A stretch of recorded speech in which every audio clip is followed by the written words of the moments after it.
Blue Lake City Council meeting. Today is July 22nd. Please go ahead and stand for the flag salute. I pledge allegiance to the flag of the United States of America and to the republic for which it stands, one nation, under God, indivisible, with liberty and justice for all. City Manager Burkhart, please establish a quorum after. Do you need a minute? No, we can do that. Councilmember Napier. Here. Councilmember Louis Luzzo. Here. Mayor Sawatsky. Here. And Mayor Pro Tem Scafani. I'm here. All right, we have a quorum. All right. Did you have a question, Pat, or issue? No, just it's going to be really hard to remember. All right. Can we get a motion to approve the agenda?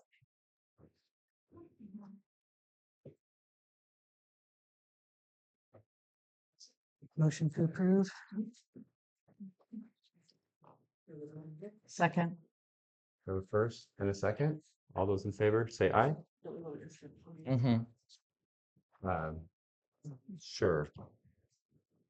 We haven't been doing that because we've had people coming in based upon the time that it was scheduled on here. So I guess if you guys want to change that, we can. Do we want to ask the community to move stuff around then? I think it's fair to ask if people have any special requests. Okay. Does anyone have any special requests? Yes. Since it's full, it's really hard to hear. So I would just ask everybody to try to project your voices a little bit more than you naturally would, just so you can all see part of it. There's 2 seats up here, so we'd invite you to first come in if you could. And we have 3 more chairs over here, so there's going to be a little more room for folks to come in. But still, they can't hear you. So I understand. I couldn't hear what you just all said. We ask that they come into the room. There's 2 chairs here. When you said so please speak up. Great, thank you. All right. So any changes to the agenda? Yes, Adeline? Well, the only thing is I typically like public comment to come at the beginning. And you change that around quite a bit, but I don't have a real problem. It's not as far down as it would be, I guess. I would prefer seeing public comment come at the beginning, more at the beginning. Does the council wish to consider Adeline's request to have the public comment come first? No, not tonight necessarily, but we can consider that in the future. Sure. We're going to be working on the order of business and revisiting some of that that's already planted in our municipal code. And so I'll be working on that project, and we can certainly put that in for consideration. All right. So we have a first and a second. All those in favor of approving the agenda as it stands, say aye. Aye. Aye. It passes. All right. Moving on to the next item. Consider applicants for the city council vacancy and potential appointment. This is a discussion action item. Does city staff wish to fill us in on this item? You have 2 applicants. They're in your packet. Great. Also, I was looking to. What was that? Sorry. Sorry, I have you to the group, but I was looking to address you as an applicant, but I did lose I was on the bus today and lost my write-up. Okay. Well, unfortunately, if you haven't submitted it this time, it's too late. Okay. Thank you. All right. So who would like to go first? Adeline? Okay, great. Do you mind if I'm going to set some ground rules before we start? We're going to allow public comment from 2 to 3 minutes per speaker. The candidates have 5 to 7 minutes per candidate, and you can answer public questions for 1 to 2 minutes, and the candidates have a final 2 to 3 minute rebuttal. All attendees, including candidates and public speakers, must maintain civility and respect towards the city council, staff, and other speakers and audience members. Disruptive behavior, including but not limited to shouting, yelling, booing, or personal attacks, or any conduct that impedes the orderly flow of the meeting, will not be tolerated. No personal attacks or slanderous remarks against any individual or candidate are permitted. Thank you. Thank you. That's a good idea, Mayor Sawatsky. Thank you. Good evening, City Council members, staff, and Blue Lakers. Tonight, the City Council has the opportunity to honor the voices of the people of Blue Lake, the votes of our citizens. We all know what happened last year. The exact same number of Blue Lake voters, 245, wanted me to be on the council as Kat Napier. The solution was to pull a name out of a box. By rights, there should have been a runoff between us. But unfortunately, there was no provision for that and no time to pass an ordinance. The position of councilperson is too important for there to be a pulling out of a name from a box. This meeting is being recorded. Sorry. Tonight, the council can make right what was terribly wrong, to listen to the voters and choose me for this vacancy. It's not a perfect solution, as the seat I tied for is a 4-year term, and this is now less than a 2-year term. But it is the closest way to honor and acknowledge the voice of Blue Lakers. So I ask you to choose wisely, choose carefully, choose to listen to the people's votes. My record is well known. 30 years on the Blue Lake City Council, 12 of those as mayor. I'm proud of my accomplishments in my first term as mayor, advocating for the traffic circle, which is the beautiful gateway to Blue Lake. In my last term as mayor, 2 bridges over Dave Powers Creek, the groundbreaking and completion of our portion of the Annie and Mary Rail Trail, the traffic calming improvements to Greenwood Avenue, and the acquisition of the empty lot across from the post office that is now our Blue Lake Town Square. The council faces 3 immediate challenges. We have a $100,000 deficit in our budget. A few years ago, we faced a deficit also when Blue Lake Power stopped paying their rent. By working closely with staff, we were able to balance the budget and we survived. Next, the adoption of our housing element. I see it's on the agenda, and I urge the council to move to adopt it so we can save the city from fines and litigation. 96% of the cities in California have complied with the state mandate for housing. We need to join them. Finally, the hiring of a new city manager. It is no secret I was a big supporter of Manager Maker, as were many in this town. But here we are. I see in the Mad River Union that Trinidad's city manager has resigned, so we are not the only small city looking for a new manager in Humboldt County. I was involved in the hiring of 4 managers, including the first city manager, Dan Burritt. He was a retired military man who helped us make the transition to a city management form of government. I have the good judgment and institutional knowledge to help hire a new manager, and I look forward to that opportunity. I will now turn your attention to the petition before you, signatures of registered Blue Lake voters who support me for this vacancy.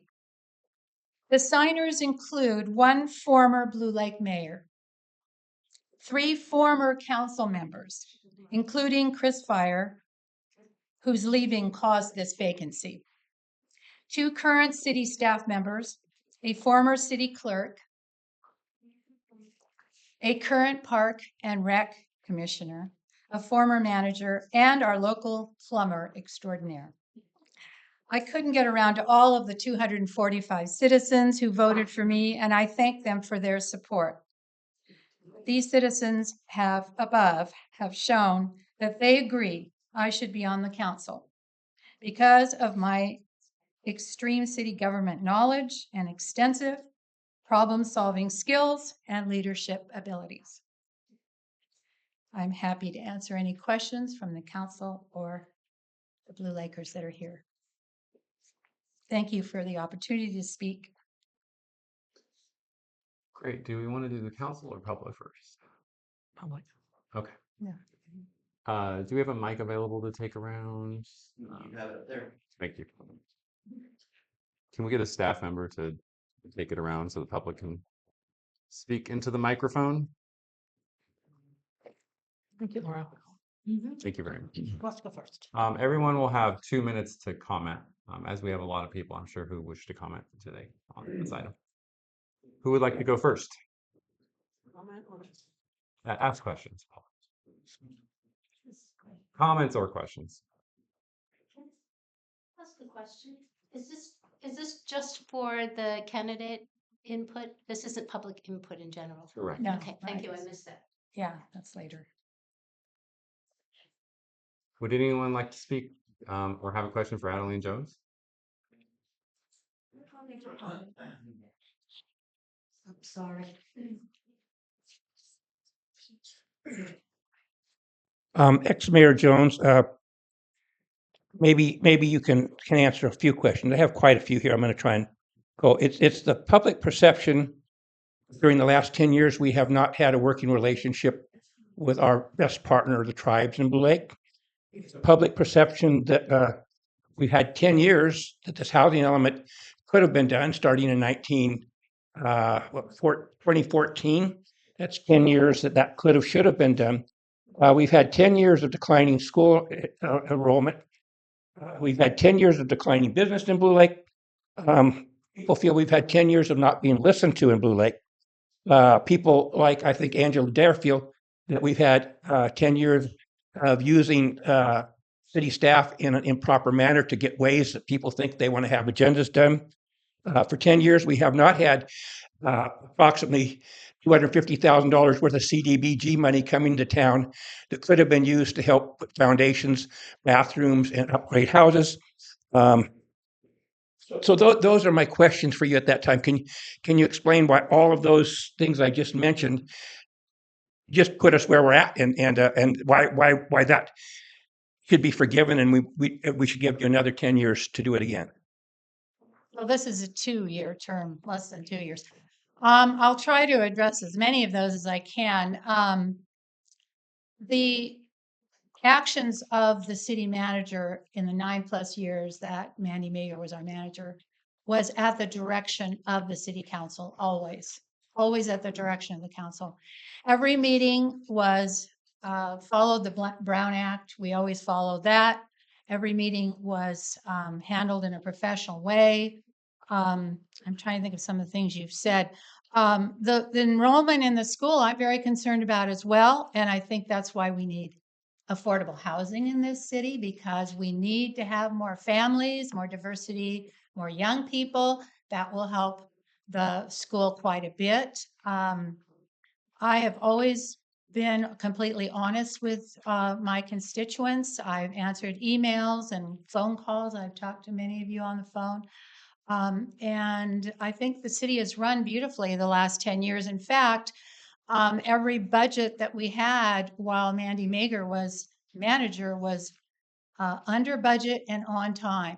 Even the year when we faced a devastating loss of revenue from the power plant not paying their rent.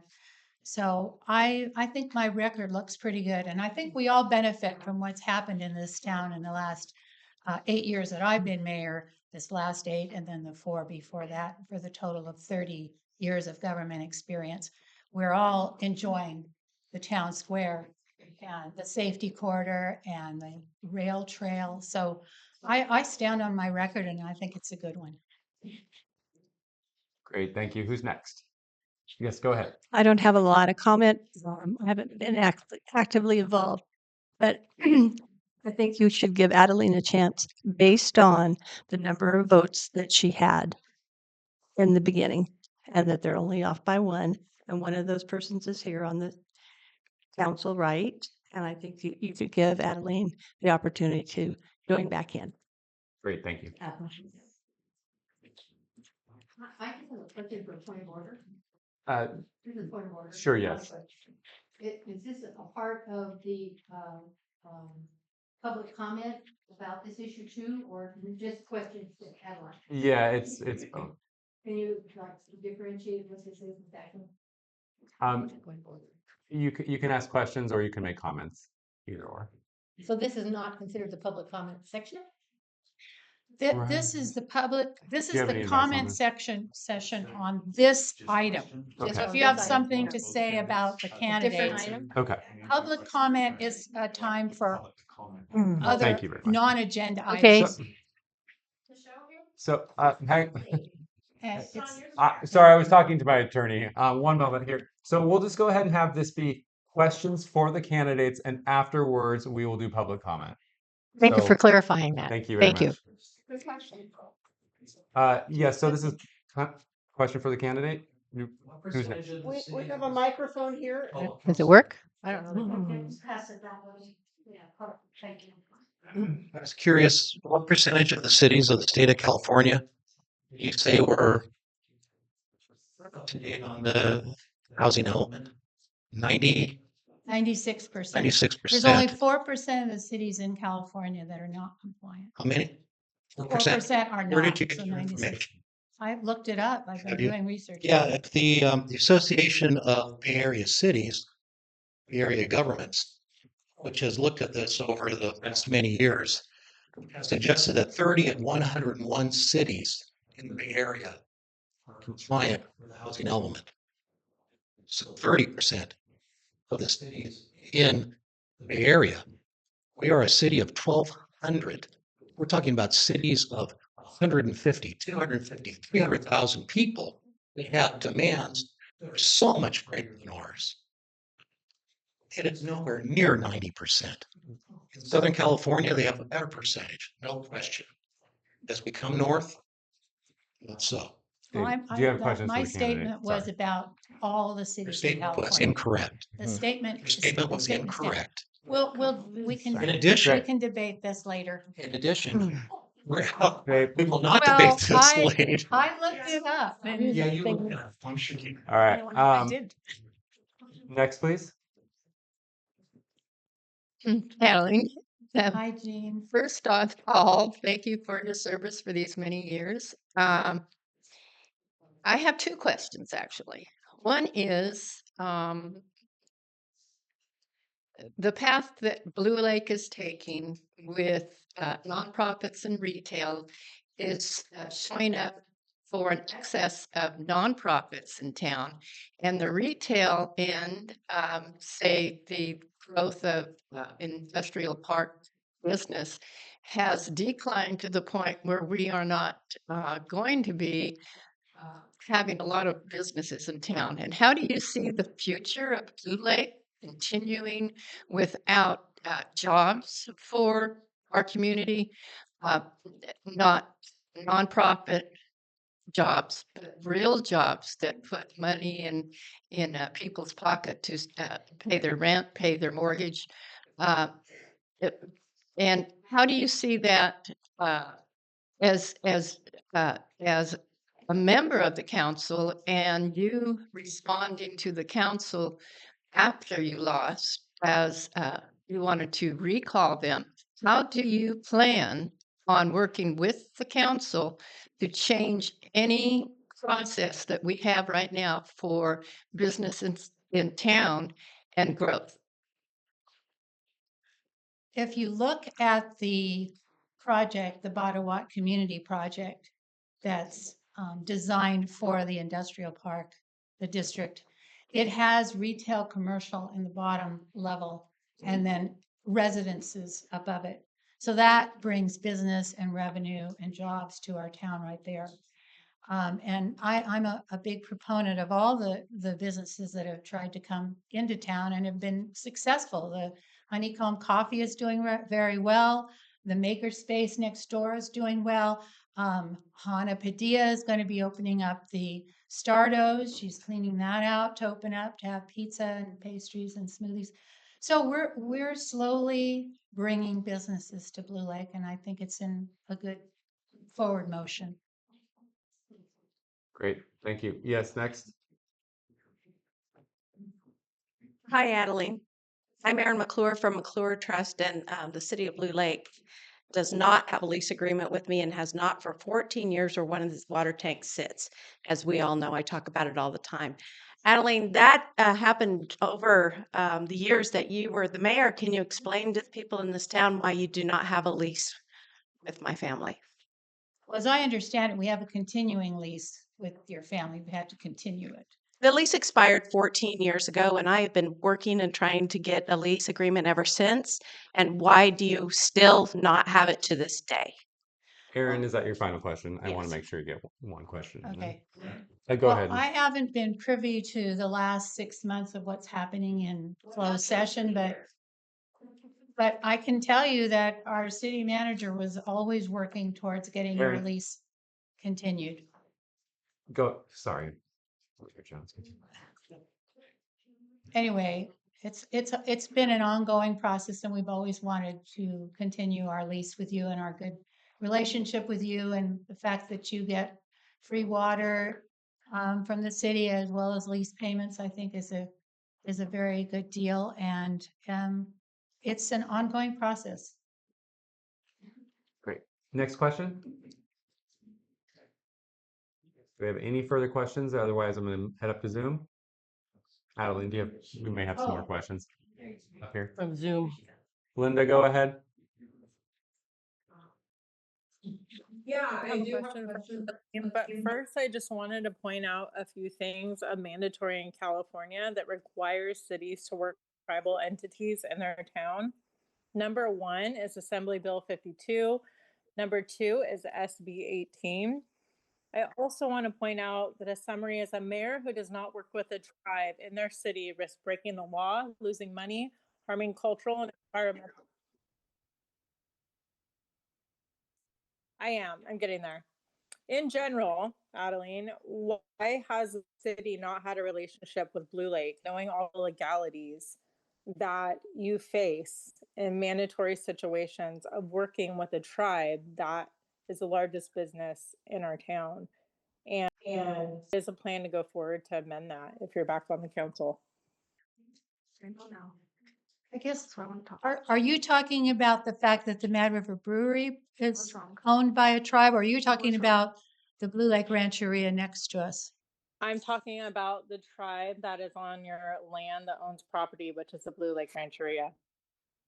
Okay, well, the Blue Lake Rancheria is a sovereign nation.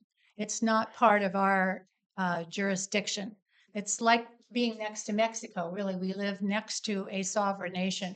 So government to government, we've been working together. We have a liaison from our council that goes to their tribal meetings, and their tribal members are always welcome at ours, as is everyone. Was going to those meetings, and also it's not Mexico. You are actually required to work with them with the numbers I just suggested. So before you get back in office, if you do, I highly suggest you look that up. They are a sovereign nation, but it's mandatory you work with them.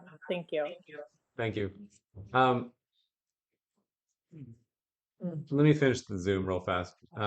iPhone, go ahead. Please ask your question, your single question, and then Adeline will answer it for you. Yes, thank you. This is Julie Christie. I'm sorry I don't have my name on it. I was at another Zoom earlier. Hi, Julie. Adeline, I just would like to ask if you're willing to just cease and desist, like respectfully and dignifiedly. I'm just wondering, are you willing just to step down as well? Thank you.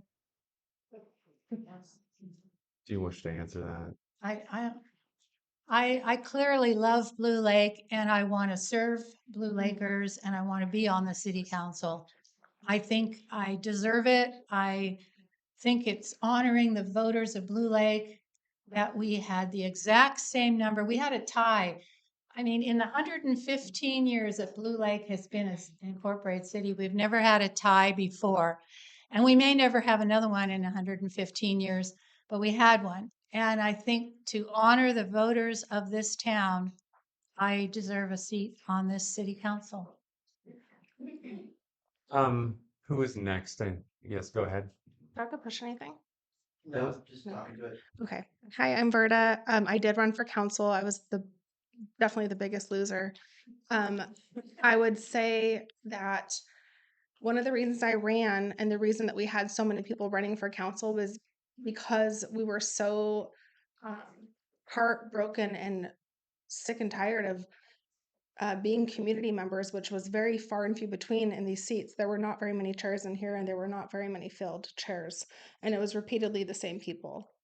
And we got called names, we got put down, and we were discouraged from being participants in council because we were not heard. And often that was by the mayor of this town. And if you refer to videos, you will see over the years how we were treated very condescendingly, dismissed, and repeatedly ignored.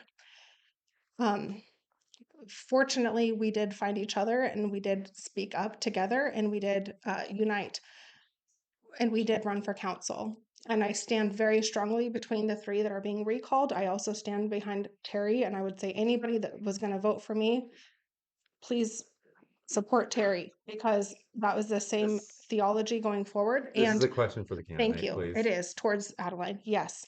Adeline is the opposition in this situation right now, and I respect her work that she has done. However, I do have concerns of how she can be productive on the council right now in a situation where she is actively in spearheading a recall against 3 of our council members.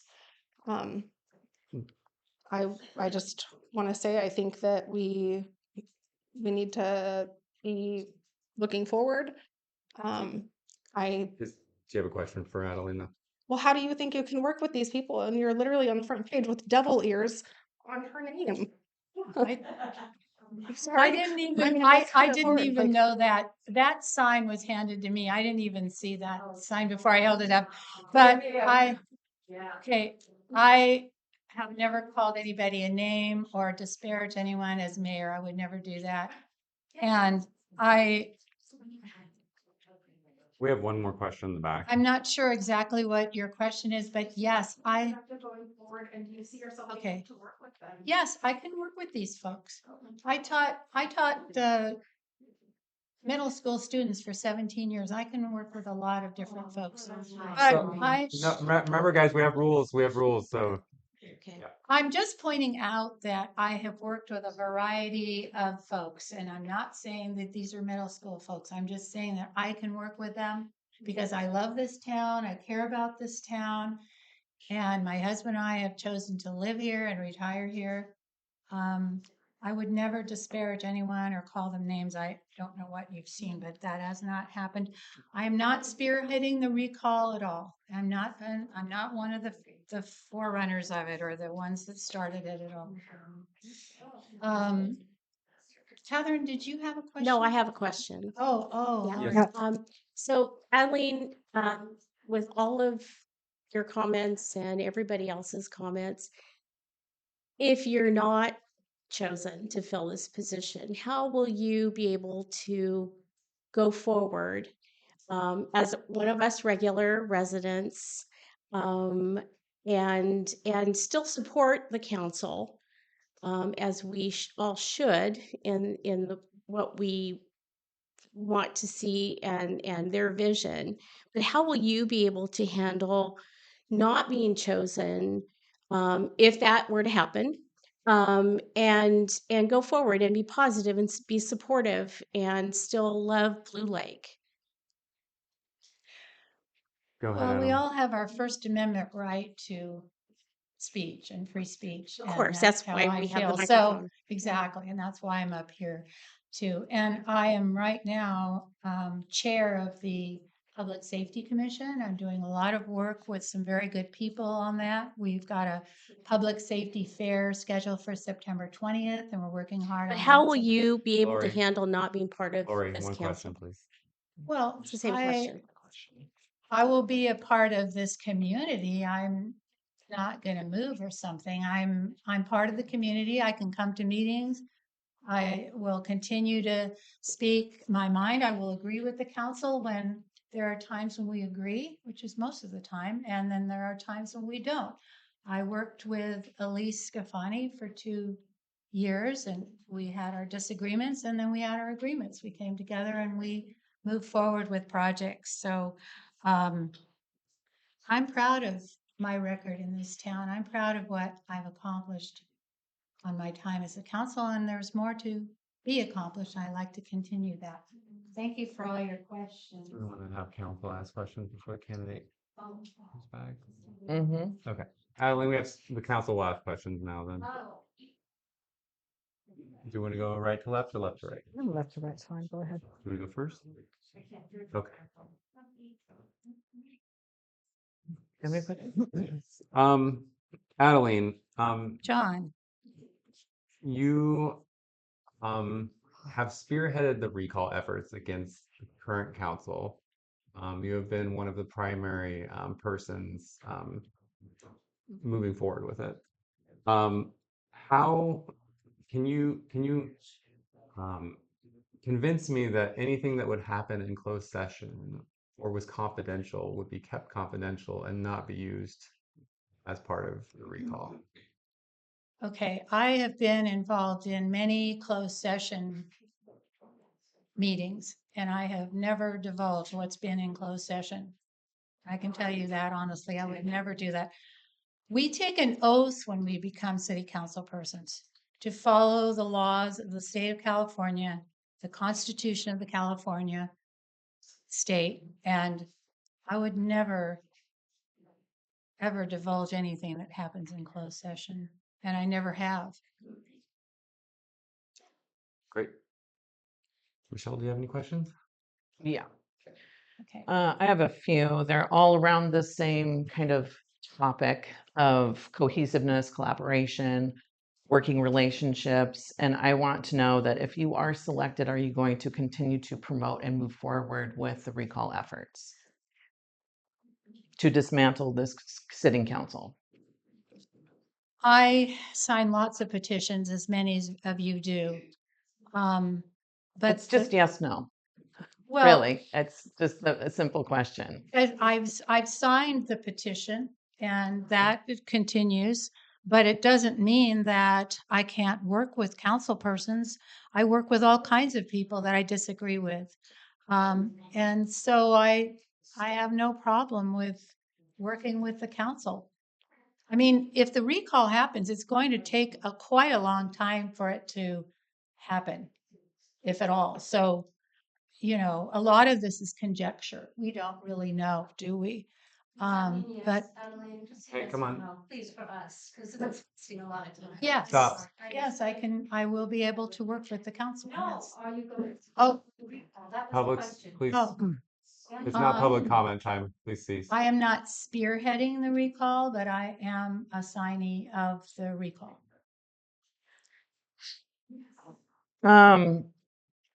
So how do you envision this relationship working? But that's really not the question. It's going to take too long. How would you promote professional behavior of council members and commissioners as a sitting council person and a person who has a professional responsibility for code of conduct and ethical behavior? Well, I've been on the council for a total of 30 years, and I've never had any Brown Act violations. I've never had any code of conduct complaints. So my record stands, and I'm proud of it. Okay, that's all I have. Councilmember Napier, do you have any questions for candidate Jones? Well, I think as much a comment, I think in the many times that we have come across each other in various organizations, be it at the Grange or the Commission or in the council chambers or elsewhere, it seems to come up about the tie. And that certainly plagues you. And I'm sorry for that difficulty because it just by chance, it could have gone the other way. That said, to still insist that it is deserving of a seat, from that time to now, I think a lot has transpired. And I think my concern or question revolves around what type of leadership is it when a commissioner takes a letter with information about fines, about housing, and uses that to misinform the public and basically to terrorize them that fines are imminent. I'm wondering what kind of leadership that is. Are you referring to the fact that I read something from the Lost Coast Outpost? That's what I did, I believe. Is that what you're referring to, the letter that I wrote? Because that was No, a I'm matter not. of public record. No, I'm referring to a meeting at the Grange. And I think it I guess I'm trying to both acknowledge the difficulty I hate to say win or loss because it was just if let's say a flip of a coin or a pick of an envelope. That's It's all it just was, chance. Kat, and But that said, the concern or the question I have for you is what type of leadership is that? I guess I have to understand what type of leadership takes a letter from the state and misinforms the public to the point that they are terrorized that fines are imminent when they weren't. How is that loving Blue Lake? that's a fact. That was just a matter of public record that I read. I'm not sure what you're talking about with the Grange, but I will say that, it's not easy to run for city office. And Well, I'm not, when I ran again, this last, was, last that's year, off point of the question. and it was a tie. This is a way for this council to honor 245 people that think I should be up there. And, to just have someone put their name in the hat who has never run for any city council position, has never been on a commission. I think the experience that I bring and the institutional knowledge that I bring to this position is unquestionable. I do have one question for you, Okay, Adeline. yeah. I'm thinking about a meeting that you and I attended. It was an ad hoc committee meeting for setting the agenda. It was a little over a year ago. And the topic came up that I had made a public comment during a planning commission meeting. I got up to the podium, I introduced myself, I stated that I was speaking as a private citizen, not as a council member, and I commenced to make a comment about the topic that was being discussed. So then the next day or two, we had this meeting, we sat down and there was a discussion about my making that comment in that fashion. So I'm wondering if you recall telling me that I should consider stepping down from council at that meeting because you disagreed with the way that I made that comment at a planning commission meeting. Do you recall that? I recall that I told you to be very careful when we come to meetings and we're council persons and we speak our minds because oftentimes, and this happens with social media too, we need to be very careful about that. And I did warn you that even though you said you were a private citizen, when you come before a commission and they know you're a city council person, it does weigh your opinion more than others. So I do Yes, recall but the making question that. is, do you recall telling me that I should consider stepping down from council? I don't recall that. I recall telling you to be very careful about when you approach commission meetings, even as a private citizen.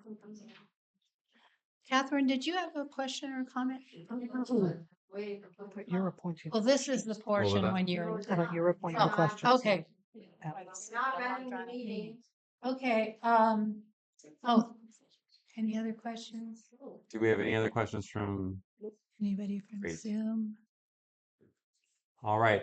Would you like to call the next candidate? Do we have any further questions? No. I don't know. Danny, do you know if there's any on Zoom on the other page? They usually get bumped to the first page Okay. if they have their hand up. Okay. Thank you. All right. Terry, I can't see. Oh, there you go. Oh, Hi. That little microphone adjusts so oh, you can, all right. you know. So they can hear me better. Hi, my name is Terry Bayless, and I love Blue Lake, and it would be such an honor to serve on the city council. And I totally understand how important the seriousness of serving on the council, and I will do everything that I can in order to be able to put the needs of the Blue Lake citizens first and foremost in the decisions that I make. And I really think it's important that we look at this as a forward thinking, how can we, work with the people in Blue Lake and outside of Blue Lake to bring businesses in. I've been a business owner in my lifetime, and I know how difficult that is, starting it from the ground floor up. um, that's difficult. And so I can certainly, understand the need to work with people and help that happen. I've lived in Blue Lake for more than 40 years. My grandchildren and my kids live here in Blue Lake and are homeowners here. And I am very vested in the future of Blue Lake. And my experience, not only as a business owner, but I was a teacher in the Arcata Elementary School District for almost 30 years. And being a teacher is not, it does fit the skills. I was thinking, what skills is it that I would bring to the table? But being able to have many projects going at one time, being able to get things done. That was something that you had to do a lot. I also noticed that working in the school district, and I was on I served as a liaison between teachers and the school district. I was also the president of the union for many years. I was also a chief negotiator for my union. So I have a lot of experience with contracts, with sitting at tables with people, working late into the night to finish things, get it done, come to a resolution, and being able to do that. I also have a lot of experience with budgets, being on that same negotiating team. It was our job to totally understand the budget, be able to pull it apart, and be able to, look for those places where you could give benefits and wages and things to teachers. And part of that was that I also had to attend school board meetings. And doing that, I learned a lot about the Brown Act, the Public Records Act, and how those work and why they're important, because it works the same. The budgets work the same. When I look at the city budget and the school budget, they are aligned very much the same. And there's not a lot of different in them. The federal and state money that comes into both entities are very similar. The state and federal laws that affect them is very much the same. Having the same thing like operating funds and how funds come in, go out. They have unaudited actuals. I'm just listing some things that I have a lot of experience with. And also, there was a point in 2008 when the market crashed and everything was really difficult. And we were working to try to keep the school district solvent. And I served on many financial committees where we brought in all the stakeholders within the district in order to go through the budget with a fine-tooth comb and be able to keep the district solvent. And that meant making some really tough decisions. So although I have not been part of a city council and I don't have that experience, I do have those things that I can bring to the table now. We have a budget deficit. I can bring that to the table and work on it. I have that experience. I understand. I've been coming to the meetings for the last 7 months, so I do know what's on the table for this current city council. And so I feel like I could hit the ground running and be able to participate. I feel like, as a community member and they're asking to be part of the council, I really think, a healthy, inclusive, vibrant community is really important. And I do think it is important that we reestablish that government to government relationship. And because we all, with the rancheria, because we are all part of one community. So I feel like we have to, work together. I feel like some contributions that I can make is that I'm also, having been a teacher all those years, research is one of the absolute ground, everything you have to do comes out of that. And I am very good at that. And so, and I know not many people love it, but I do. So I actually enjoy the process of looking at problems and coming up with solutions and researching them from the standpoint of the best information that we can bring to the table. So I promise that I will work hard. I will be diligent. I will honor you by being honest and trustworthy and working with everybody in this community, because we're all part of one community. And it feels a little it upsets me, but like we're a little fractured right now. And I hope that we can bring that together and all come to the table because we have big issues that we are facing and they need to, we all need to work together and find the solutions to these problems and move the city forward with care and respect. So I think. Thank you. Thank you. Who has questions for the candidates? Yes, go ahead, Winona.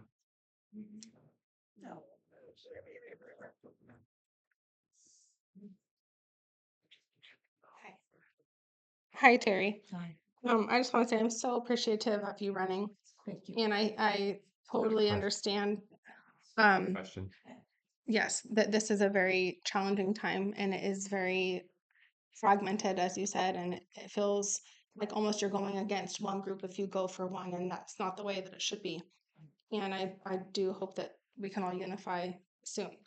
I love how you said hit the ground running, and I acknowledge Winona, do you have a question for Yes, her? I do. I've seen Great. you here at the meetings. I've seen your advocacy. I've seen how you have done your due diligence. I appreciate that. My question is, with you being so cohesive and like so comfortable with everybody, what do you see as the biggest challenge if you were brought onto the council? Well, I think some of the issues that we face, development of the community, I think that's one of the biggest challenges we face because we have to have the ability to sustain ourselves financially.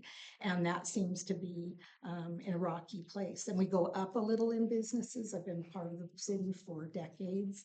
And then we lose those businesses. And how can we come together and figure out how do we get them to stay? And what supports can we give those cities? And we also have to look outside the box of what business looks like in Blue Lake so that when we're thinking about a business, it's also that it will generate revenue because there are, businesses that don't generate as much and businesses that do. So how do we work together with all of that? Anyone else? Great. Next question. Yeah, one. Cherish, we'll get that to you next. Terry, I support you for one. I do hear that you have a lot of good things, and I just want to know that you are willing to just work together as a group.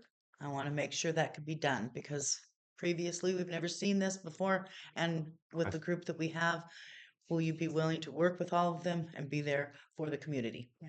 It wouldn't matter who would be sitting on this council. That would absolutely be my job to work together. And I think it's really important. I know as a person who's been here with my opinions and the council's listened to that it is important that we honor all the opinions that come to the table and are respectful of those. And then ultimately the council would make decisions, and that isn't always going to make everybody happy, but being respectful of one another's opinions are really important.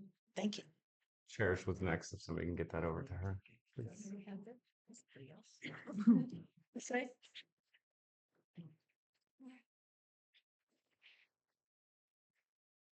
So, a quick question with the uniqueness we have with the power plant and our tie into the PG&E system, this being one of the only communities that isn't moving forward with some kind of bus system, what is your view of pursuing some kind of development so we have the ability to not only have power here in the very likely event that we will have power outages for extended periods of time and be able to supply power to our town, but also move forward with clean energy solutions and using some kind of incentive to help clean up that park so that we can have some real retail, some real sales tax coming into this community, and also moving forward with green energy, which is imperative. What is your view? And I completely support the idea of having energy that's forward thinking and moving forward. My thing has always been the safety of the city of Blue Lake and making sure that we have done our due diligence to make sure that every part of what we are doing moving forward considers the whole big picture. And I totally understand that that interconnection is very, very valuable. And so I would want to make sure that whatever choices that we make, A, puts the safety of the citizens of Blue Lake first. And secondly, that, you know, we have the opportunity to really sit down and look at the full range of everything, look at what the possible costs could be, because it, you know, wasn't necessarily considered before what would be the long-term outcomes of some of the decisions we made down there in the Powers Creek District when it was the industrial park. And right now we have a very big issue of the past Calgon plant sitting there that is going to take some extreme measures to clean up because the ground, because of the pollution they were talking about it on the city council. So I would just want to know that what we're doing is the safest and cleanest and best way, and that we use that interconnection if that's what the community decides. And I think they need to be an integral part of that decision moving forward. Thank you. Moving up to Zoom, Julie, or sorry, go ahead. Yes. Go ahead, Julie, it's fine. We'll get you and then we'll jump back to the public. Oh my gosh, I appreciate it because I'm whistling you guys out of my pocket doing chores. Terry, my question would be for you that if council accepts your application this evening for the position, are you willing and able during the tides that we're steering the ship to grab an oar and get some blisters? It's going to take us a minute, and we really need to be able to collaborate with our community, our council, and our staff, and to focus on our public safety and our infrastructure above all. Are you able to do that for our community? Thank you. I am able to do that, that for our community. Absolutely. That would be a very important part of what I would strive for on the council. Back to the public. So Terry, one of the questions that were asked of you as far as a response here, number 3, was, what do you view as the main goal purpose of the city council? One answer was the goal and purpose of the city council is to be the vision for the future of Blue Lake. We direct staff to follow through on that vision. Do you feel you have to be that vision, or do you think it's possible for you to reflect your constituents' vision and carry that forward? I believe that you would reflect the community's vision of what, and I think that's something we really need to work on, is to include the community and find some new and exciting ways to include the community, you know. So I do believe that it would be reflecting that, that vision of the community. Yes, go ahead. Yes, hello, my name is Captain Donahue. I have a question that is, what is your knowledge of microgrids? Of microgrids? Yes. Well, I do understand that a microgrid would include, usually it would be some form of solar power. And then, you know, you would also maybe include battery storage with that. So the whole thing works together. And then that energy could be stored for a later time. It could be released back onto the grid at a later time when it's needed. So that microgrid. And then that a microgrid could also be that people have that set up where it would be independent of the grid completely. So in that answer to me, do you have an opinion on battery storage? I believe that battery storage can be an important part of a community. It is oftentimes, sometimes the placement of where that battery storage would be, that could be a problem. And so that would always be the setting of that for, you know, I would want to take real consideration about where that would be located. Thank you.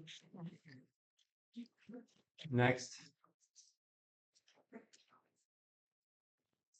Adeline has a question. Yeah, hi, Terry.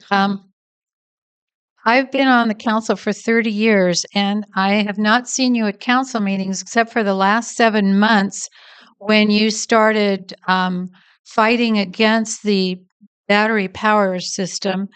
And I was wondering, why haven't you held any commission positions or joined any local organizations? I did say that in my past, I have. So I was a very active member with the parent-teacher organization at Blue Lake School, and also parent volunteer in the classroom. So although I attended city council meetings years ago.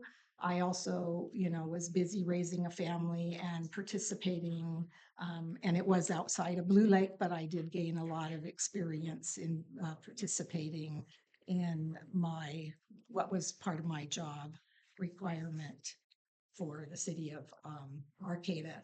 And I also did a lot of outside work. So one of the things I mentioned in here is that I created after-school programs peer-to-peer for literacy, and I was very involved in literacy projects throughout the community. So Adeline, even though it wasn't directly here, it's giving back to your community at large. And even though I did have an opposing view at that time. Part of my opposing view was that I felt like there needed to be more communication with the citizens of Blue Lake.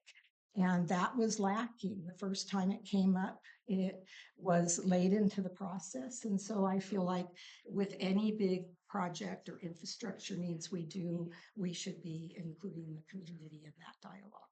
Thank you. Any further public questions? Seeing none. Yeah, Ron, did you have you were shaking? No, great. All right. Do we want to go ahead and open up to the council for questions? Sure. I'm going to go left to right. Sorry, don't have any. Don't have any questions. Actually, go back to them. What was that? Go right to left. Just- Yeah, do that. I'll go next. We've started already. Terry, I guess my concern right now is you've been essentially anti-battery so far, and you led a campaign against the battery project.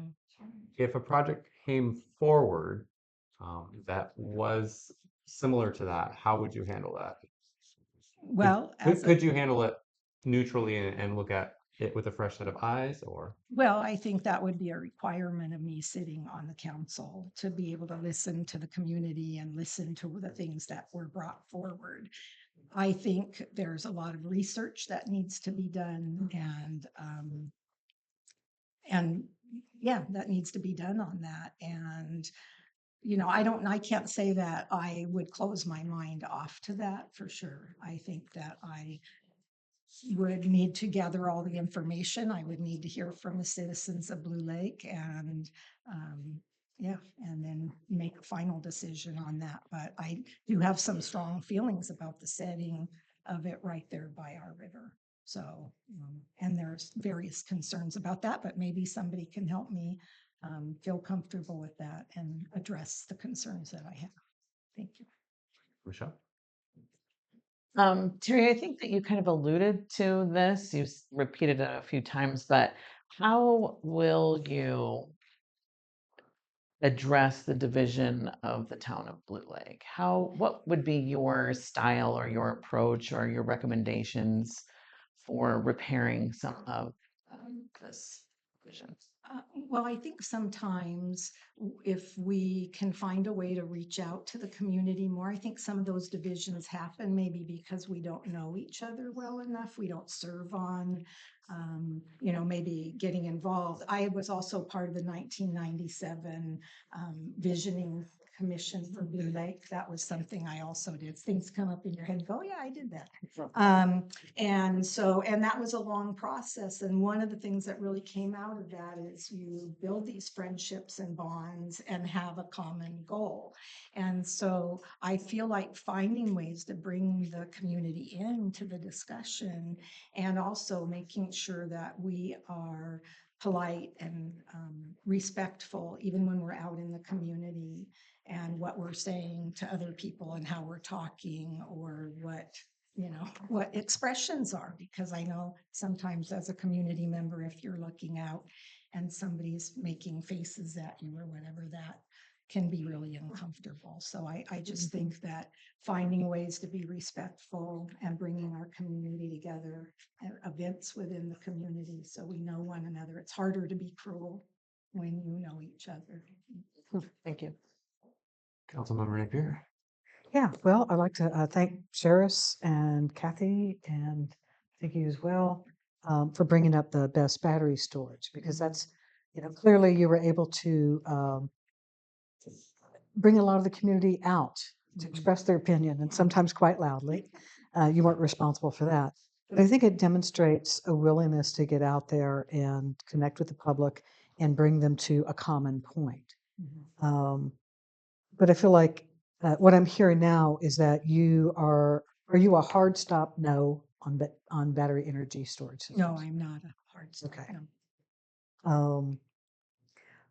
But I think something that you had written here speaks to my other question, and it was similar to for Ms. Jones, which I'm wondering what your style of leadership is. I see here that you comment on a desire to represent the constituents, listen to issues, hear concerns, represent the ideas of all members of the community. So how do you fold that into leadership in a council position? Well, I think one of the things, and I know in other leadership roles that I've come, that I've worked on, you would listen to all the ideas and weigh how they affect the community, how they, what is their future impact going forward. And as a leadership person, being able to explain that to people, even if they are going to disagree with you. And, yeah, so I feel like sometimes you have to make some hard decisions and people aren't going to always be happy about that. And then you have to be able to talk to people about why you made that decision or, yeah. I don't know if that answers your question. Well enough, thank you. All right, any further questions, council members? All right. Ryan, so do we open up for public comment now, or what's the next stage? You said that we have to open up for public comment after the questions. Yeah, after the questions, I think you were gonna give a rebuttal. Okay. I would wait until the candidate's portion is complete and then open it up to public comment. Okay. Unless they want to rebut public comment. It's up to you. Okay. Adeline, do you have any final comments? I guess we'll just do a final comments. Well, just, yeah.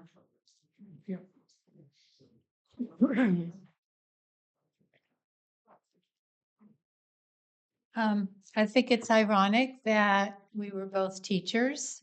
You with Arcata School District for 30 years, and I was with Eureka City Schools for 30 years. And you made me think also about some of the things I did as my job because I was involved in the union as well.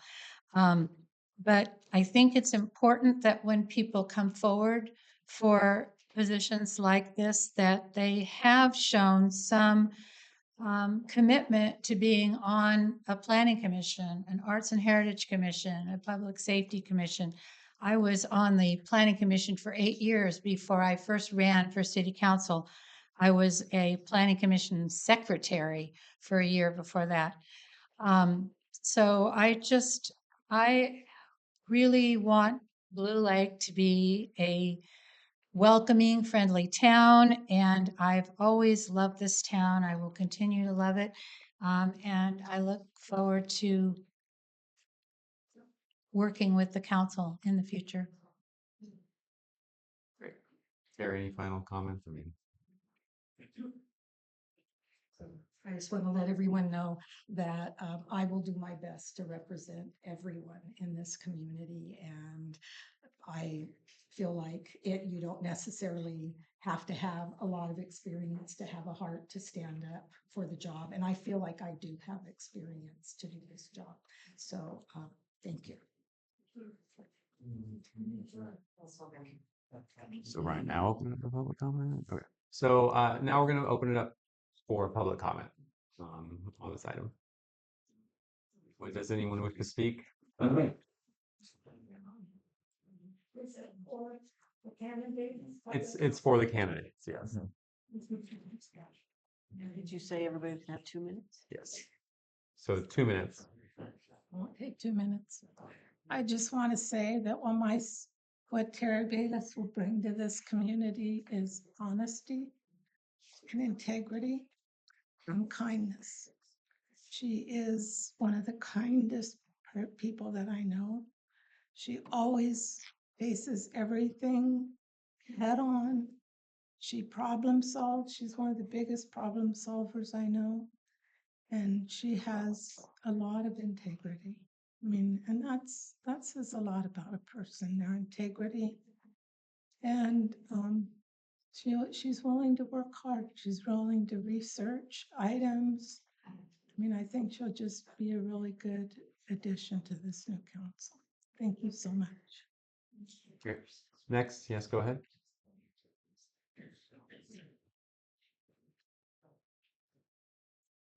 Hi, my name is Lori Conti. I don't have anything scripted. Terry has been a neighbor. I know her children. I know her grandchildren.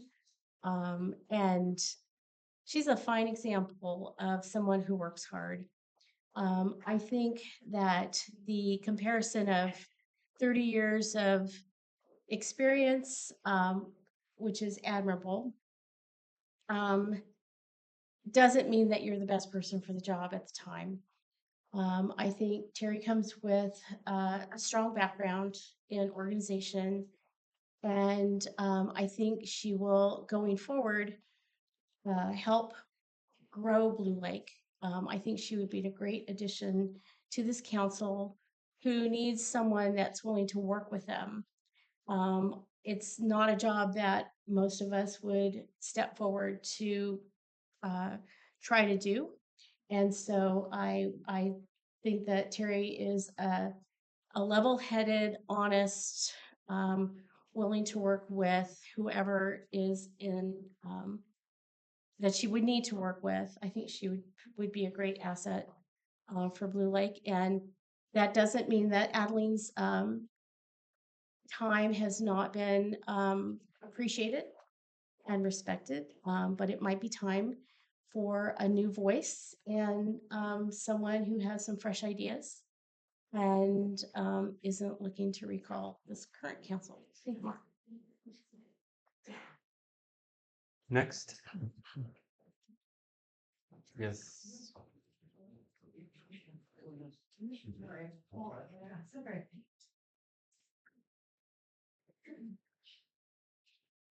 Council, Mayor. Hello, my name is Catherine Donahue. I'm a member of this community. I have been for over 40 years. Both of my children went to Blue Lake School, K through 8. I am a member of the Juanitas Club. I am on the board of directors for the museum. I've been involved in this community for a long time. I'm also a registered nurse and have lots of degrees like people are claiming here. This council has caused a problem in the community because of the division that's happened for the community, and it concerns me greatly. There are citizens that have put forward this petition for recall and signed the petition for recall. It's not one person that's done it. It's not Adeline has done this and making it all happen. A lot of people have signed the petition, and I think the council should take note of that. The council is a new council. They've never had this position before. They actually have no practical experience in their job right now. And they came in and immediately, and this is what is concerning the community, eliminated every project and everything that the prior council, not just Adeline, but the whole council had put together and worked on for a long time. And I feel like it was done there's no plan to replace it with something. There's no ideas to replace it with something. And there's been asked for extensions, long extensions. So this can be researched. It's been researched for years and they came up with a plan. And now we have no plan. It's been disked by this council. And we are going to be paying as Blue Lakers fines for not having a plan, whether we are 5% or 6% or 30%. I don't care what the percent is. We don't have a plan in place. So there are multiple ramifications that are happening that are going to cost the city a lot of money. The new council members, they don't have the history and the knowledge of why or what the laws are that govern elected city officials. That's not a terrible thing. It's only terrible when people that are unknowledgeable throw out everything that's previously been accomplished. And so no matter what the level of one's education is, and I have had many jobs. Pardon? So I'll let you finish. That was the 2-minute time. So if you want to. I've had many jobs. I never walk into a new job. I've been a nurse for 50 years. I've worked in ICU for 30 years. I never walk into a new job and take over and get rid of everything because I want to learn the job. It takes at least 6 months to a year to figure out a new job. Thank you. I have one last comment here.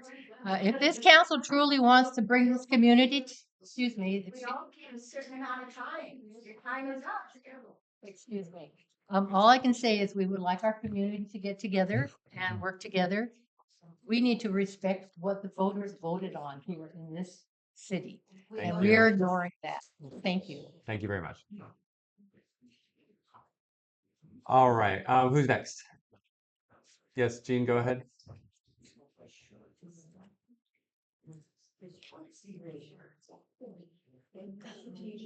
Hi. Jean. I served on the council with Adeline, and I want to say, sometimes it always seems like something's going forward and then it takes a left. And I can't explain that. And the rolls of the eyes and the attempts to intimidate people with the rolls of the eyes and saying that you're going to shoot somebody that's coming from this recall effort and the people that are. Can we focus on the Yeah, okay. candidates, please? I'm trying. Terry, I think, could bring some fresh ideas, which is much needed in town. We have a rundown ultra power plant that has been looked at for years and it's still there.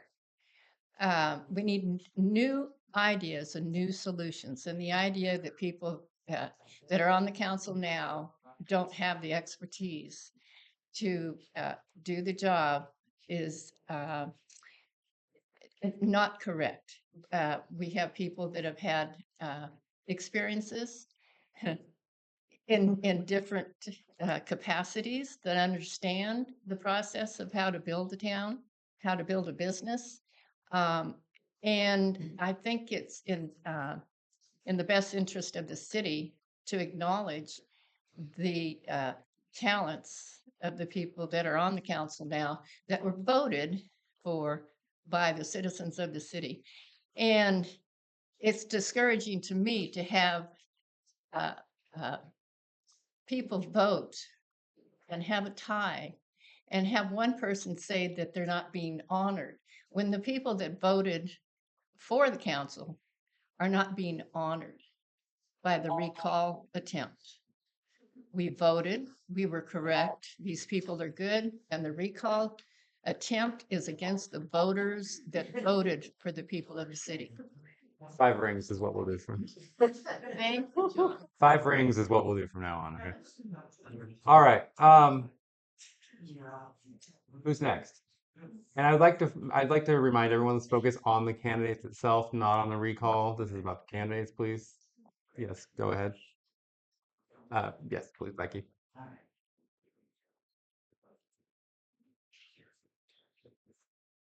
Becky Thornton Ricosa here, and I want to say that I would like to see Terry on here. The new visions and everything needs to be continue. I think you guys are doing a wonderful job, and I think she would make a wonderful addition. And we did out with the old, but we need some new vision for this town. Thank you. Great, thank you. Yes, Becca. Yes. Right. I'm really uncomfortable with public speaking, so forgive me if I'm kind of shaky. And this is really hard to say because I don't want to alienate anybody. I don't like taking sides. I just try to take in the information and come up with my own perspective and then quietly hold that and do what I need to do to engage. But there were 2 qualities that I observed in the 2 candidates. And I'm sorry, Adeline, but the qualities that really impacted me were a sense of entitlement and arrogance. And those things make me really uncomfortable for a person in leadership. I think it tends to think that you know it all and you're not really open to hearing what other people have to say. And as a resident who lives right next door to the city and has a lot of impact from city actions and activities, I feel incredibly vulnerable living in this community. And this really concerns me. And it has concerned me for a long time, but I haven't felt like I had the voice or even had the support to say these things. I respect you as a person. I was really glad to see you at the Botawat film. I think we share some common interests and care about this place. I don't know you. Tell me your name again. Terry. Terry. You, on the other hand, make me feel relaxed. You embody humility. And I think that having a beginner's mind, even if you have a lot of relatable or transferable experience, I think that beginner's mind means that there's more opportunity for the whole of the community to be represented here on council. And so I'm just saying those two things. And humility would be such a refreshing thing for this community out of a representative. So thank you. Thank you. Next. Anyone else from the public?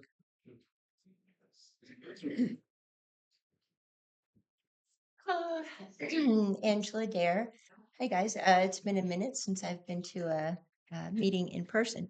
I just wanted to come and thank you all and put my vote in for Terry. I appreciate her stepping up.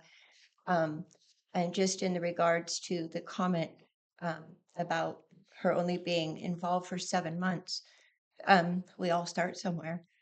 And I only started 3 years ago coming to meetings and being aware of what's happening. So I applaud you because once you came, you stayed. And you are stepping up to be the council person. So I hope you get their vote. Thank you. Next.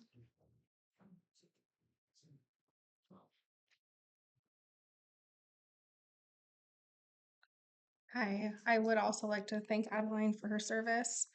I think that looking forward, it's really obvious that it will not be productive time if she sits on council and continues to butt heads with the sitting members of our council. I think Terry has obviously displayed she's willing to go forward, and I think that will be on all of our benefits. I'm going to the recall. I just also want to say thank goodness for Zoom. Look at everybody on Zoom tonight, and that's so good.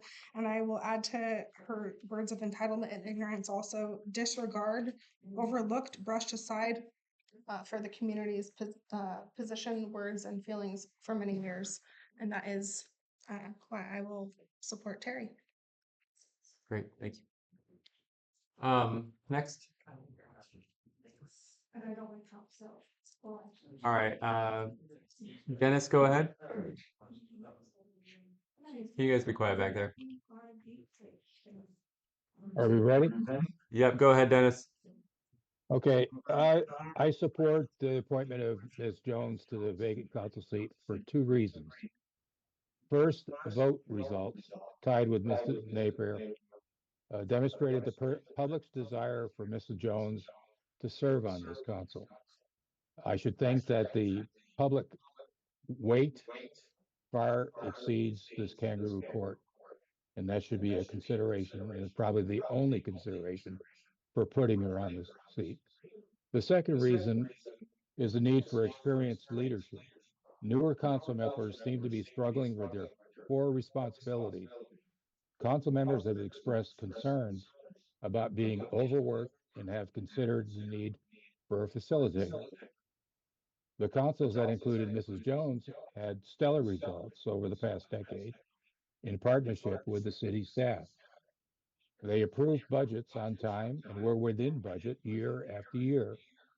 Mrs. Jones' experience and ability to clearly communicate city business to the public will be an invaluable asset. She can also serve as a mentor to new members, helping to guide the council, foster trust with the staff, and rebuild confidence with the public.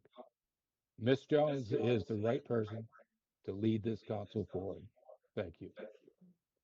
Thank you, Dennis. Dennis, I have a quick question with, I just misheard something he said. Oh, okay. Dennis, quick question on what you said.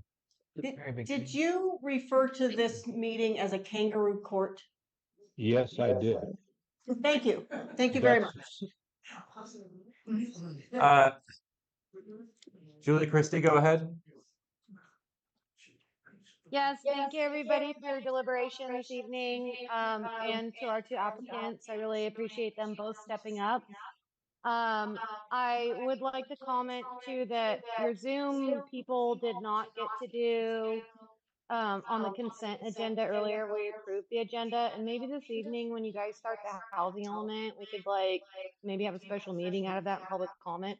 But jumping back to this, I really know a lot of you that have been participating for several years now, and have heard me speak. My standards have been pretty consistent.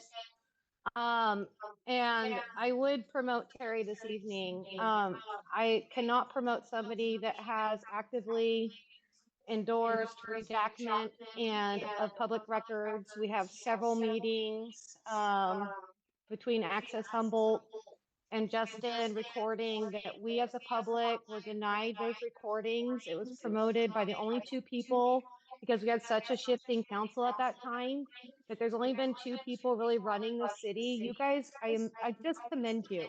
I commend you so much. You've been the first critical thinkers in these seats that have listened to the public, been open to criticism.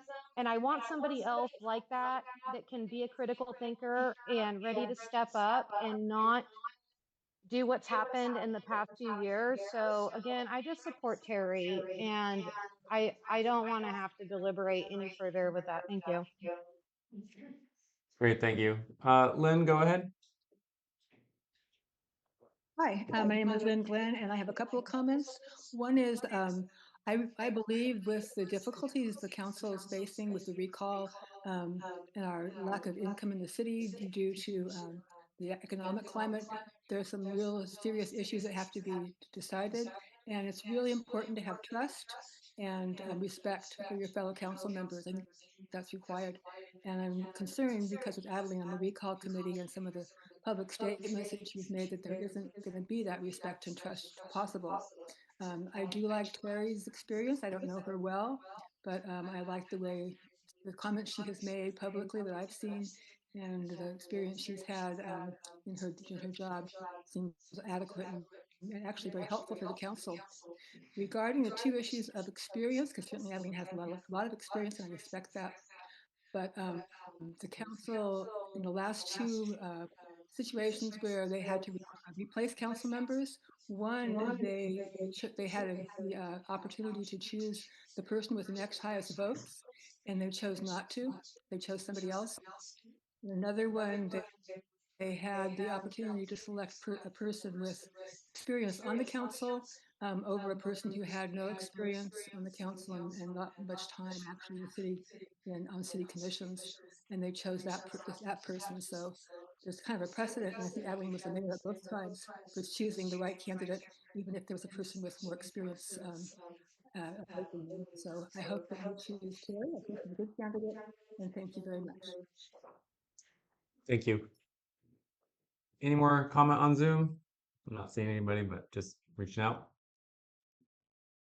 All right, last call for public comment. Anyone? All right. Yes, go ahead. I don't want to comment. Would you mind I'd like to know the last name of Dennis. Who was on it? So it makes I can see on. Thank you. All right, bringing it back to council for potential action. Or discussion. Do you wish to discuss it? Entertaining motion. I'm ready to make a motion. I would like to move that we appoint Terry Bayless to the vacant city council seat. I was second. We have a first and a second. Last call for public comment. Seeing none. All those in favor of appointing Terry Bayless to your council, say aye. Aye. It passes.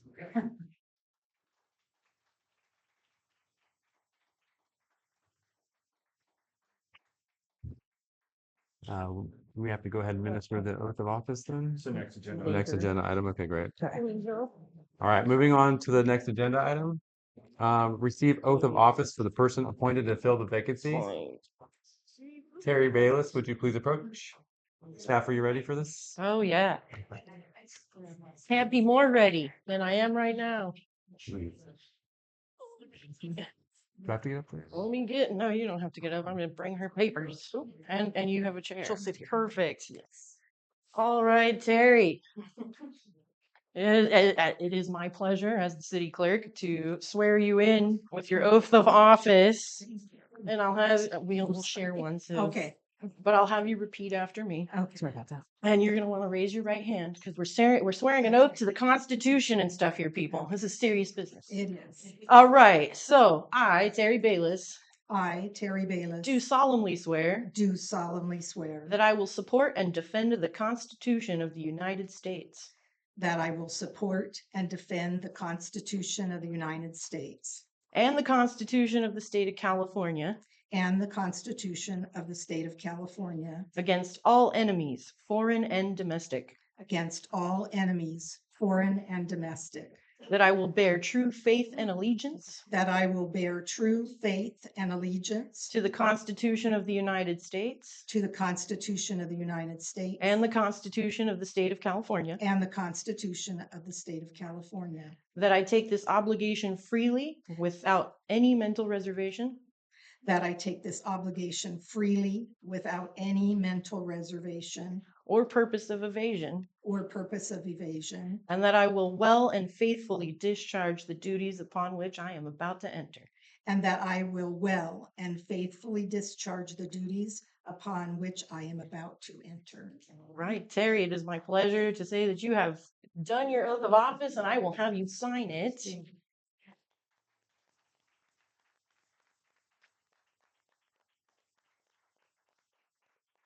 That's going to be your protocol manual. It's thick and you'll love it, I'm sure. Okay. And then all city council members take a pledge of civility that basically establishes, hey, we're here to conduct ourselves appropriately, doing the public's business. I'll leave that for you to read and sign, and you can give that to me at your earliest convenience. Thank you. Thank you very much. Thanks, Danny. Yeah, of course. Man. Congratulations. Come join us here. Thank you. And Laura, I do the humility.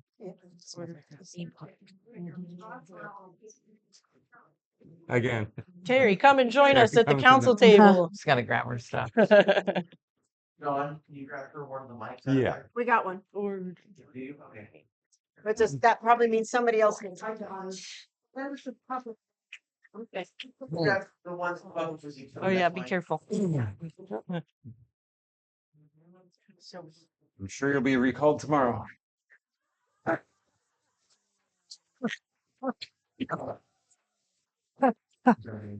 Thank you. Funny.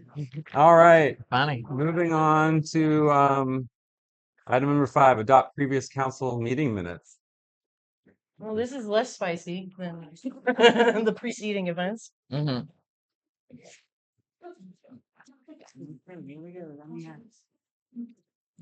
All right, the following, sorry.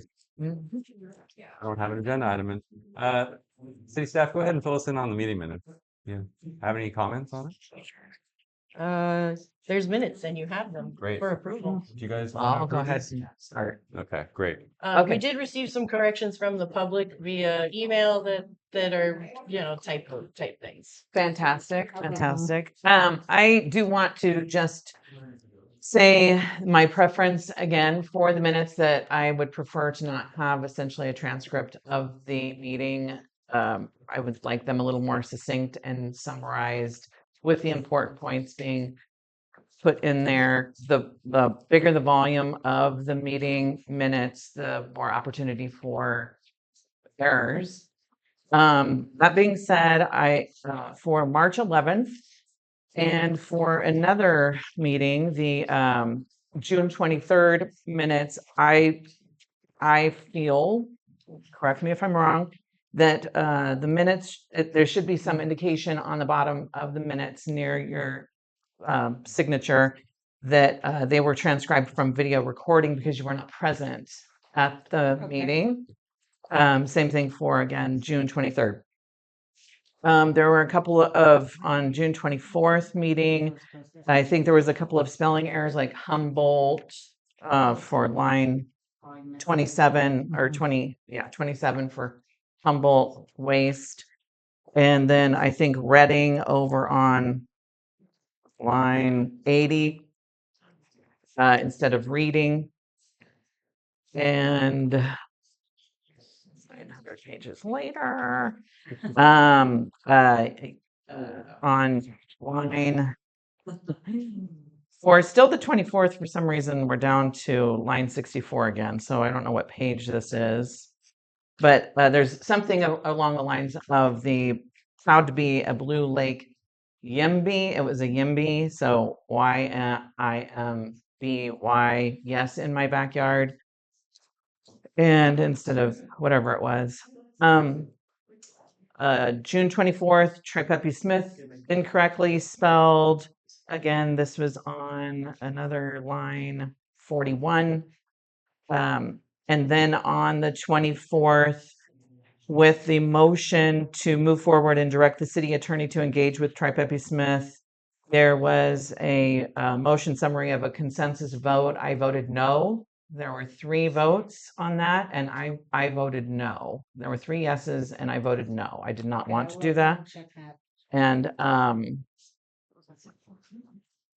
on June 27th, Tripeppy Smith again on line 02, I guess. 102?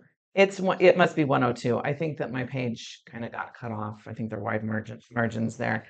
And then the very end, the motion was stated, and just by the way, I was not present at this meeting on June 27th, but the last motion to adjourn was motioned by Elise Scafani, and it says that it was seconded by myself.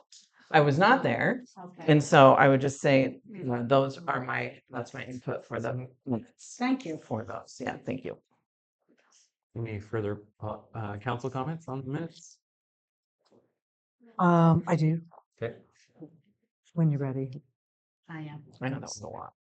March 11th, pretty much from 193 to 202.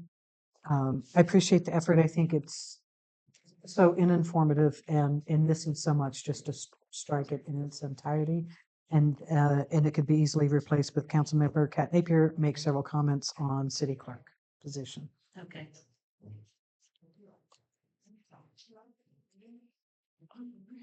Any other comments? Does the public wish to comment on the minutes? Ms. Adeline, go ahead. I let Danny know of a few things that I had found in the minutes. I think it's a good idea when you do minutes to build out what the initials stand for. For instance, there was RCA, that should be RCEA, I believe, Redwood Coast Energy Authority. So at least once at the beginning, you should have the initials, explained out to what it stood for. Because I think in one of those minutes, it was RCA, which is wrong. It should be RCEA, I believe. And so that would Redwood Coast Energy Authority. There's no RCA that I know. Correct. Great. Thank you. Any further public comment on that? Alex, just go ahead.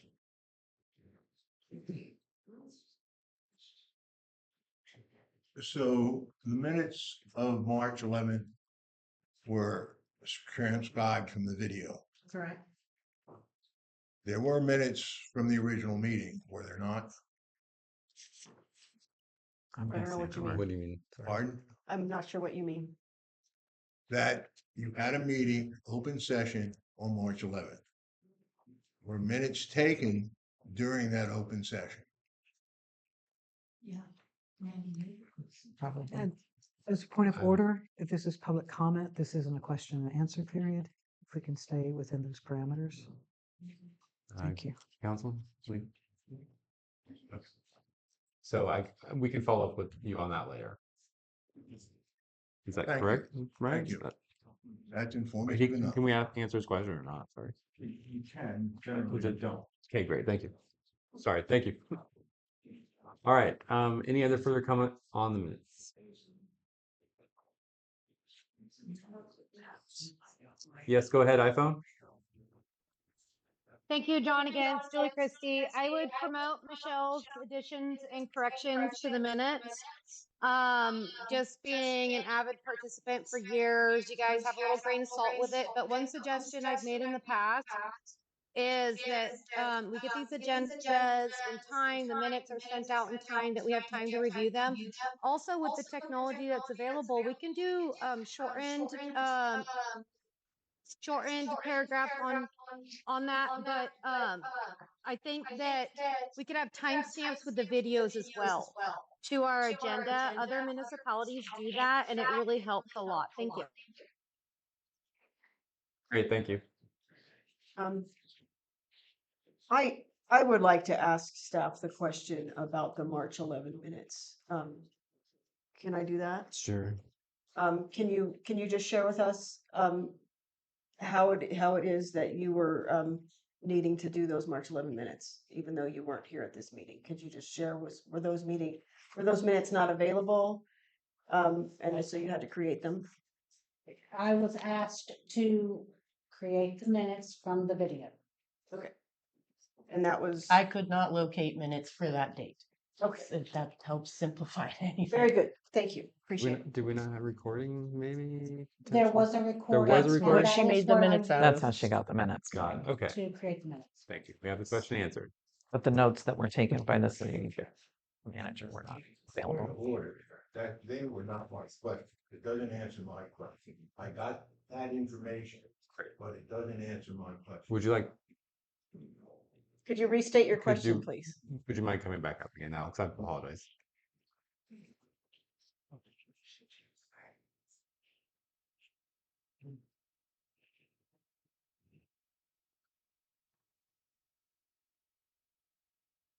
My question is, what happened to the minutes of the March 11th meeting then? The minutes that were taken at the meeting. Your minute taker here has just said that she wasn't there March 11th, that she was told, and Danny has said she couldn't find the minutes. So I'm asking you, the council, what happened to your minutes? At the time, that's what I'm asking.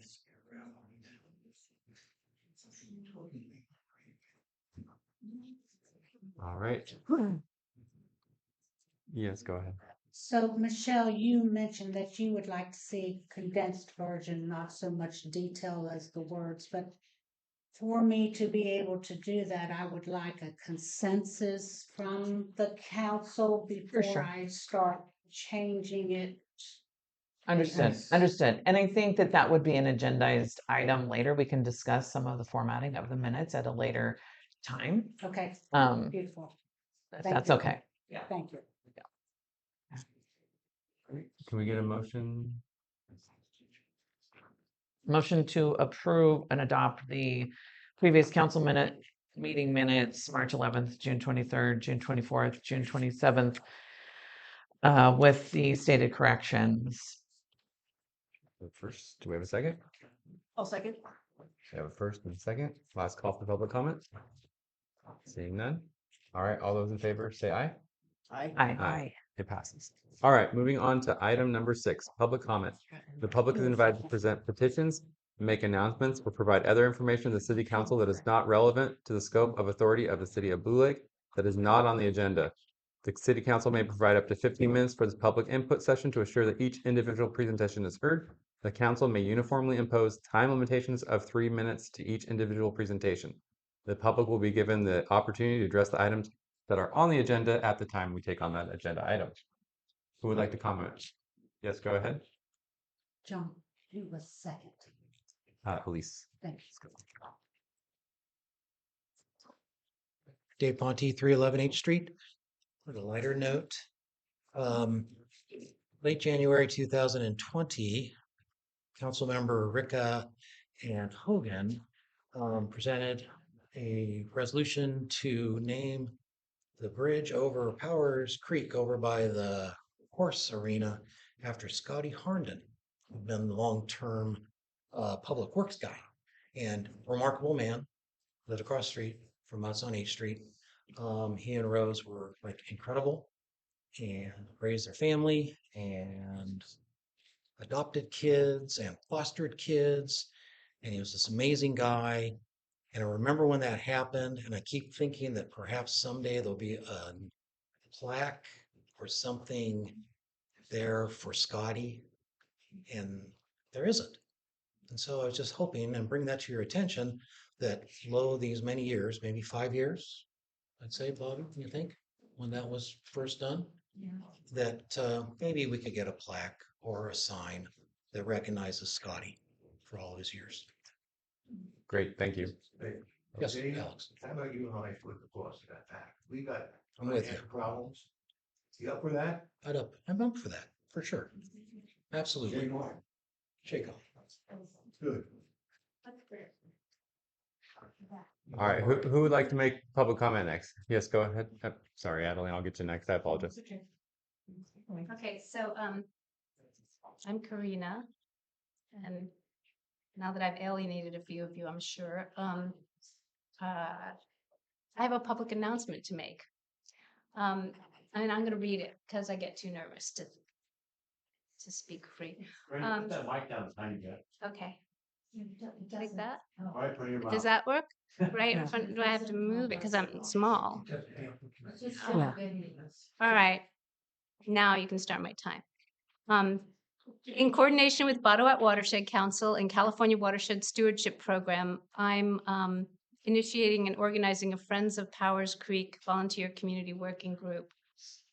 Our mission will be to enhance Powers Creek capacity to support an ecologically balanced and diverse habitat in general and aquatic migration in particular, as well as to help prevent and mitigate residential flooding, of which I'm all too familiar with. What was historically a vital watershed and tributary has been post-industrially relegated to a neglected urban drainage ditch, and it is in terrible shape and need of care. Our plan is to offer community educational opportunities and work events doing invasive vegetation removal and erosion control, native plant establishment, and fish migration monitoring. Our local volunteer efforts will support and be supported by the Powers Creek Restoration Project, a long-term plan to facilitate a more ecologically stable and thriving watershed running through our town.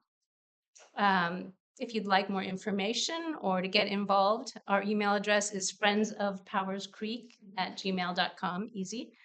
And we'd love to hear from you. And I'll keep everyone updated on our progress and community events. And that's all for now. Thanks. Great, thank you. Adeline, you were next. Yeah. Okay. Tomorrow night, 5:30 to 7 o'clock, the Redwood Coast Energy Authority is having a community conversation about battery energy storage. And this is located at the D Street Neighborhood Center, 1301 D Street in Arcata. The Redwood Coast Energy Authority is very interested in battery storage systems. And this will be a forum where there's going to be at least 4 people that are very well known in the field of battery storage systems. So I think it would be something that we should be interested in attending. There's 3 Blue Lake events coming up. Of course, we're in the middle of the Humboldt Folklife Festival, culminating with the all-day free event on Saturday, this Saturday, July 26th. Also on Saturday, July 26th, there's a yard waste day for the city of Blue Lake from 9 to 4. And then on August 3rd is our 56th annual Annie and Mary Day, starting with the Bill Nestler Car Show the night before. Our parade is at 11 a.m., organized by former manager Mandy Mager with Andy Jones announcing at the town square. We now have electricity there, so we can do that. Music starts at 12 o'clock, goes till 5.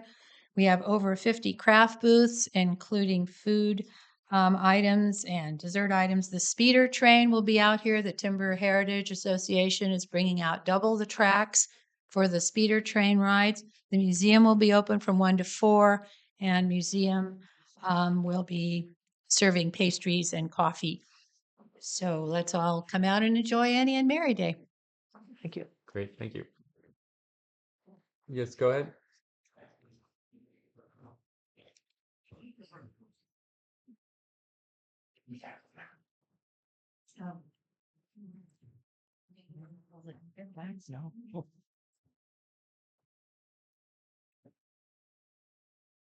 Having many conversations with our Sheriff Billy Hansel, again today, one with him. Quite pleased to see what kind of law enforcement we're currently having around Blue Lake. We cleaned up the encampment we had down there. There was a rather major bust just recently on a drug house just outside of Blue Lake there, and there's a couple other things in process. So we're getting a lot of great attention out there that's going to help our city. So we also had a thing where there was a murder down in Glendale, which is again in their experience. They have something called flock cameras, and according to Billy, he says the Glendale murders were solved by some great investigation work and use of the flock cameras. And then he went on to lament that some of the other areas aren't willing to put them in. But this is something that we benefit from greatly when they can solve a murder just about instantly by using technology. One thing was mentioned to me by a Deputy Mullen, who was involved with Sergeant Steele also to do the homeless encampment. We have a big problem in these homeless encampments with a lot of yard sale curb items that are left out, and then they get dragged off to these places. And I think I want to try and get the Safety Commission sometime to come up with some kind of a plan where, if you're going to have this citywide large sale, especially, you go ahead and if it's over at the end of the night, take your stuff off your curb, put it away for next year to sell, donate it, or take it to the dump, rather than having us have to pick it up and remediate. And that's a request from the Sheriff's Department. If we can minimize the amount of these things that are dragged off into the bushes to clean up later. So that's something hopefully the Safety Commission can attend sometime and come up with a policy. And maybe we need an ordinance. Hopefully not. Hopefully people need to do it voluntarily rather than leaving them out there for weeks on end. So thank you for the opportunity to speak today. Great. Yes, go ahead.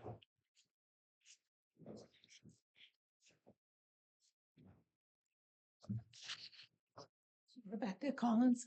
I want to give a shout out to the makerspace. That mural's beautiful, and I think that the chamber is doing a great job in helping bring a lot of things to the community.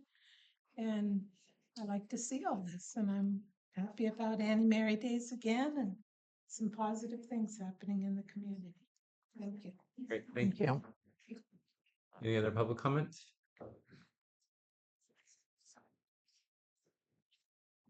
Hi, I'm Jennifer Course. I just wanted to let the community know that during the food pantry distribution this Thursday, I'm going to be offering free blood pressure screenings for the community in front of Skinner Store, and stroke awareness education to our community. I've been looking over data in Humboldt County experiences much higher levels of death rates for strokes, and it's actually twice the state average. And so I just wanted to let you all know about that. It's from 10 to 1 during that food pantry distribution. So come on down. Thank you. Thank you. Any other public comment?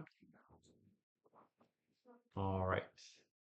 Moving on to item number 7, consent agenda, warrants and disbursements. Does the council have questions on this item? I have a few.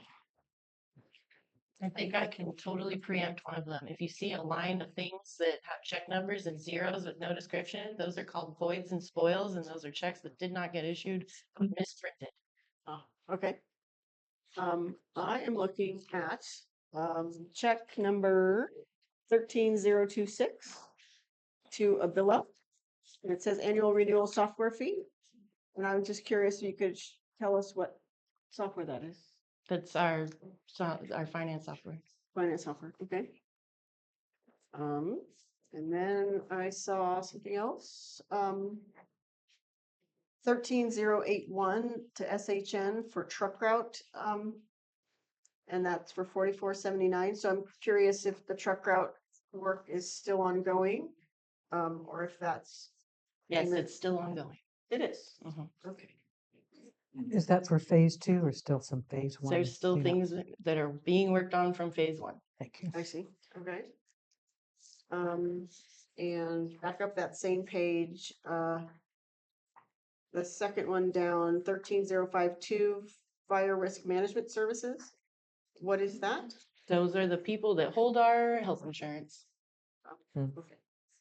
And then there's a a check for 13058 for wildland operators for $20,000 for the bike park. Can you share anything about that? I paid an invoice that was for the bike park out of money that was donated by the people making donations to the bike park. Okay. So was that just a portion that where donations were available, so you paid that amount? Yes.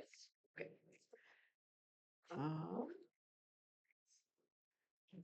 What was the work done on that invoice? Respectfully, I would love to answer these questions in writing if we want to move on. We have a really thick agenda, and I think these are questions I could totally address in writing later. That's, yeah, I feel like we have more things we need to get moving on to.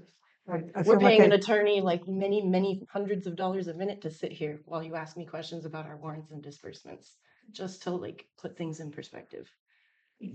I think a check for $20,000 for a bike park that we don't know what that involves is a legitimate question. Yeah, I told you what it was for. Donations became available, an invoice was submitted, and I made the payment based on what the invoice said with the funds that were available. What was the work performed? I don't have that invoice right in front of me.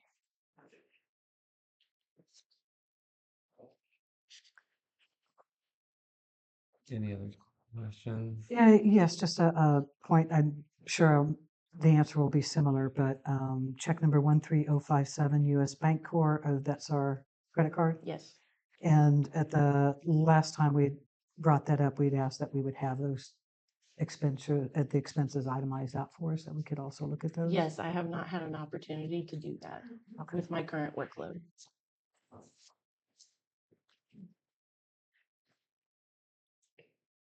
Any further questions?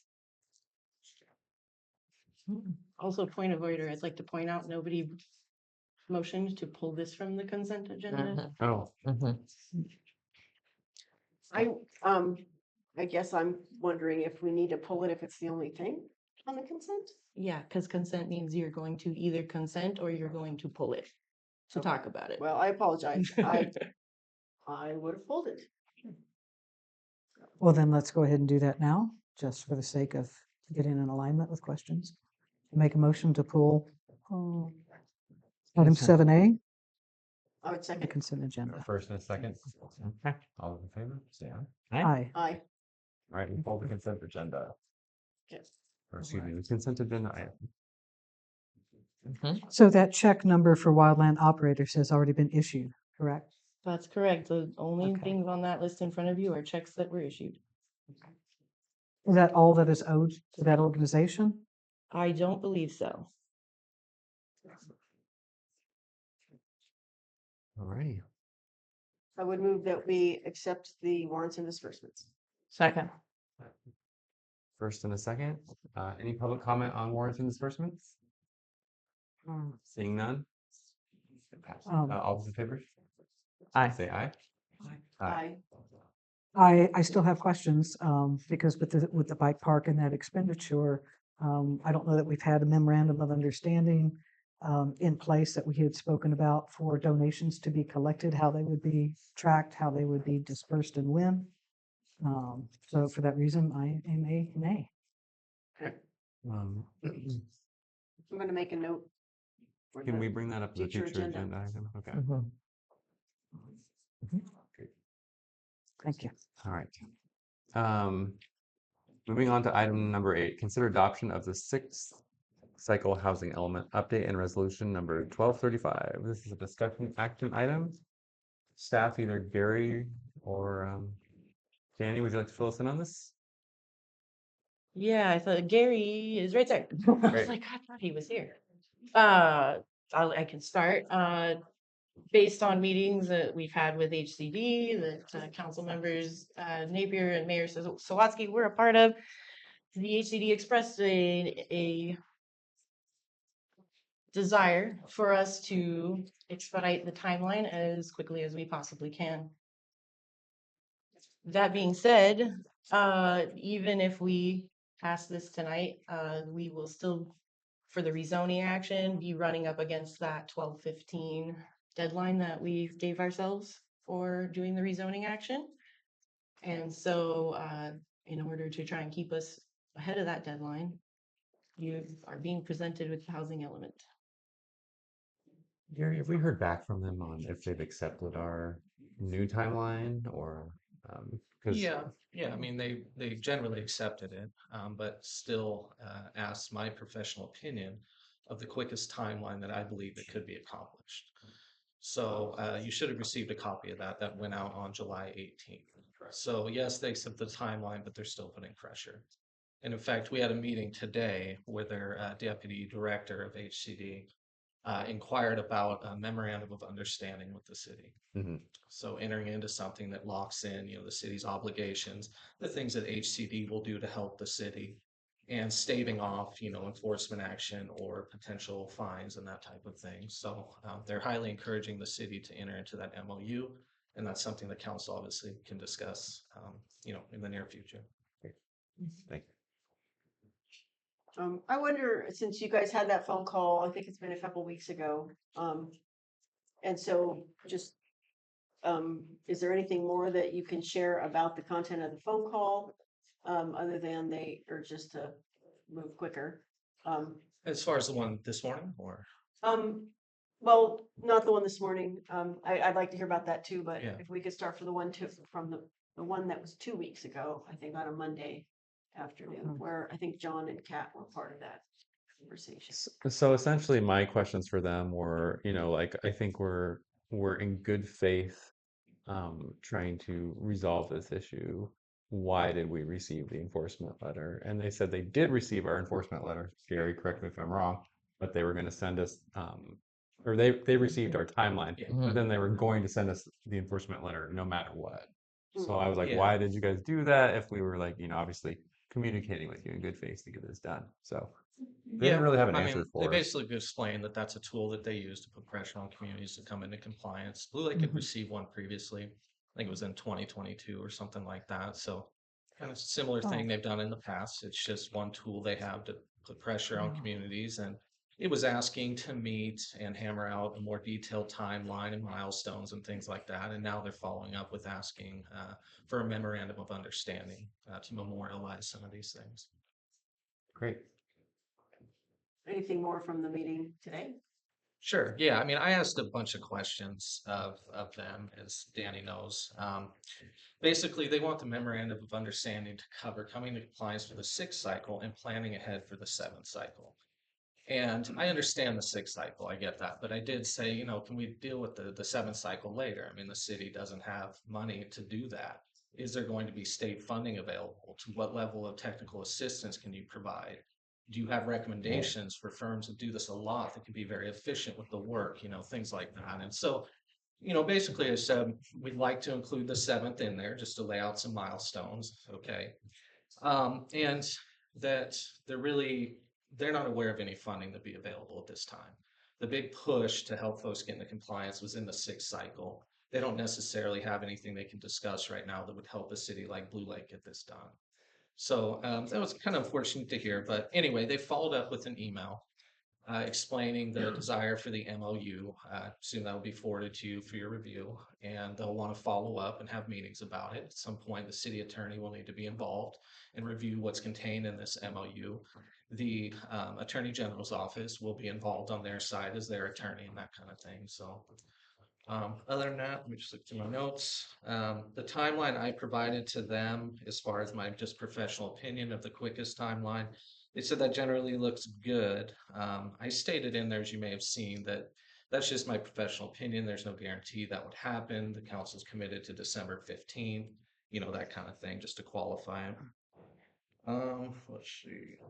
Yeah, he just, as I noted before, an MOU is something they would like to do instead of a stipulated judgment or any type of enforcement action. They're trying to work with the city.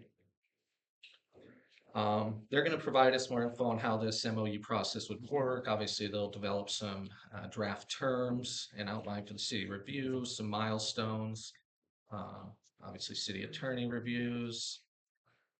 And then some of the benefits of the MOU is they did indicate that, one, they would provide enhanced technical assistance to the city to help with coming into compliance. They would commit to a faster review process, not these dictated by statutes such as 60 days and 30 days, at various stages of the housing element process. Um, yeah, I think that was kind of the gist of it. So. So just to confirm, if we sign the MOU, we're not going to be continuing to get letters, or we would continue to get letters. Well, that would be the idea. You would state in there that if you don't follow what you've committed to in this MOU, then there's certain penalties and things that could occur. Okay. There'll be grace periods, and that's how he described it. I Okay. think he called it a correction period, but anyway. So yeah, that was kind of the gist of the conversation. Okay. And do we have any inkling of what sort of changes might be required for the 7th cycle? Well, he did note you've got a good element this time. It's much better than your 5th cycle elements. You're in a good position to update it for the 7th cycle. We have heard something about the draft arena allocation. I think it's like 5,900 units for the whole county. And the draft on the one I just saw, it was 5,900 for the whole county. Huge. So, which is almost twice the prior cycle, the 6th cycle. So that's a lot more for communities locally to plan for. I think the draft I saw when they allocated it out to jurisdictions, Blue Lake had 38 units for the next cycle. However, they've made adjustments to the numbers since then. I haven't seen the final number. Great. I know you've answered the question before already, but is this pressure being put on us because we received the LEAP and REAP grants? Or is this the pressure to get this housing cycle done? I think the way they look at that is that's one more reason for them to say we like literally paid for it. Come on, guys. Like that's he said that today. He said, giving jurisdictions that money during the 6th cycle was another reason they could say, look, we helped you do this, we paid for it, come into compliance. Great. So all right. What is the council? You guys want to talk about it a little bit or think about it or? So this, I do have a question for you, Gary. Yeah. This came before us earlier in the year, and I know that, at least for myself as a council member, I was bringing forward public concerns. But at this point, from that point to where we are now, and taking out the piece that the housing allotment has changed because of the location of the bike park and that parcel. And a couple things which I tried to outline in your Right. staff report. Yeah. But other than those, I mean, is there any significant change, or where we were then is about what we have in front of us? Just It short is. term. The primary change is that we reduced the projected number of units on certain sites. Mhm. And I provided a map in your staff report that had labels that called out the different sites and said what was done and that kind of thing. So hopefully you all were able to understand that. If you have any questions about that, let me know. So that included changing table 21, changing figure 1, and then there was text edits that were associated with discussing the site inventory in the housing element. Then there was just some non-substantive revisions for little typos and things like that. Other than that, we then went and updated the CEQA initial study negative declaration to be consistent with these changes to the element and reducing the projected number of units. So those are the changes that have occurred since the last draft that you reviewed in March. I was in addition to the edits that were made, I was wondering if table 8, the maximum household income by household size from 2019 on page 35 of 109 would be able to be updated to the latest numbers with the April 2025. I mean, just for completion. So in the resolution that you have in your packet, it does give the city manager and city staff the authority to do non-substantive changes. Okay. So that would be considered a non-substantive change, Gotcha. and we definitely can do that. Okay. As part of the adoption process, sure. If there's any data, we didn't want to go spending additional money just to update data. Right, but no. if there's things you really would like to see updated, absolutely. Yeah, I mean, just for my own information because of the comprehensive document. Yeah. It's educational, and I would just like current numbers because Sure. they're significantly different from the ones from 2019. And sorry, could you repeat what that was, just so I can write it? Oh, on table 8 on page 35, the maximum household income by household size 2019 for Humboldt County. Oh, just for Humboldt County, not the city? No, I think it's just identified on here as for Humboldt County. I'm on page 35 and it looks like it's table 14. Are you Am I on? looking at the wrong thing? I'm in this document, The page pages should be 35. really similar to Well, prior I have version. mine's downloaded. Anyway, it's table 8. Whatever page that's on. Yeah, so table 14 is affordable housing costs by income category. Table 8, maximum household income, so that'd be page 31. 31. Oh, Yeah. okay. Yeah. Sorry about that.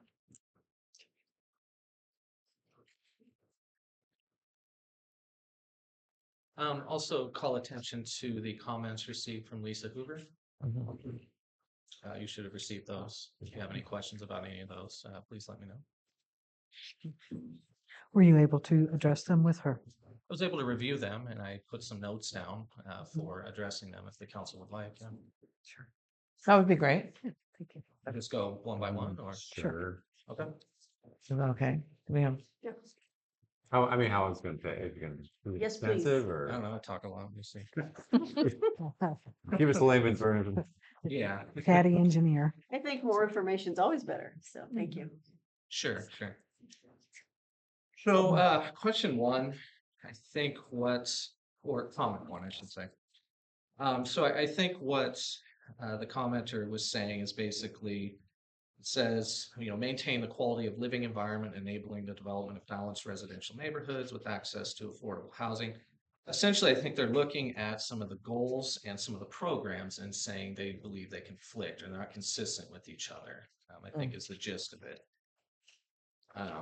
And essentially saying, if the goal policy is the development of balanced residential neighborhoods with access to affordable housing, that aims for consistency with existing development, ensuring sustainability, environmental protection. How can the goal and the program have credibility if combined zoning, I think she means the HI 14, the combining zone, can be applied to the R3 zone? I think she's trying to say that use of the combining zone on the R3 zone is inappropriate in some way, is what I'm getting out of it. So, I mean, that rezoning action, as you may remember, is a requirement of state law.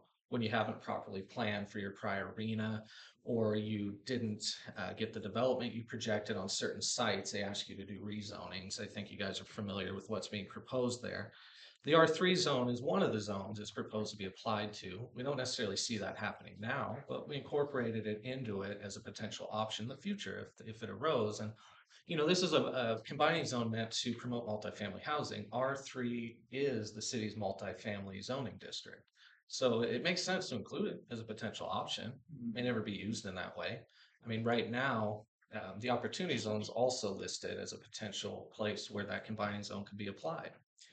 And that would probably be more appropriate in the current planning cycle. Did she have any concerns that need to be addressed that there couldn't be addressed? I guess Yeah, that'll be my actually, question. she is Okay. present, Well, that's why I so, asked if you yeah. wanted me to go through each Yeah. one. So overall, I mean, just for number 1, I'll try and sum it up. Again, the rezoning action is to allow multifamily housing with only a building permit. It's specifically required by state law, and it's intended to minimize the uncertainty around obtaining a use permit. That's really the point. And so it could reduce the timing, the cost, having to, comply with conditions of approval, things like that. And the state views, needing a use permit as inhibiting the development of housing. That's the whole point of the rezoning action, and that's why we stated some of the things we stated in program HI 14, which I think she was concerned about.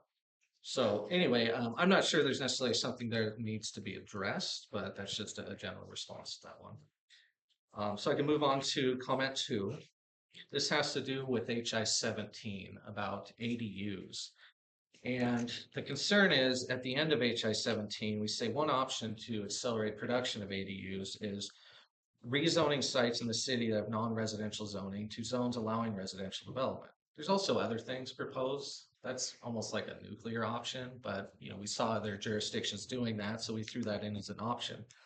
The reality is, though, none of those things would need to be done if the city's meeting its projections. So in this cycle, we're projecting 4 ADUs. That's what this says. Since the beginning of the cycle, there's been 5 building permits issued for ADUs. We've met the projections, so it's kind of a moot point. What it says in there, we wouldn't need to do anything to accelerate ADU production. So we're good on that one. But it could be taken out, is what you're saying? I would probably discourage modifying programs if you don't have to, because that would require additional HC review and prolong the timeline. So if it's something that's relatively benign, I would just leave it, honestly. Thank you. So item 3 or comment 3 is referring to HI 11. And it's saying basically this doesn't belong in the housing element because it refers to economic development type things. And this is not uncommon for housing elements because jobs, economic development go hand in hand with the need for housing. So you will find programs that talk about promoting economic development opportunities specific to the community. This one touches on tourism, ancillary services, the fishing industry, promoting cottage industries and home occupations, things like that. So this is also relatively benign and really not something that needs to be addressed, but it was requested that it be. So then we go into comment 4. This is basically saying, why are things described inconsistently in the site inventory?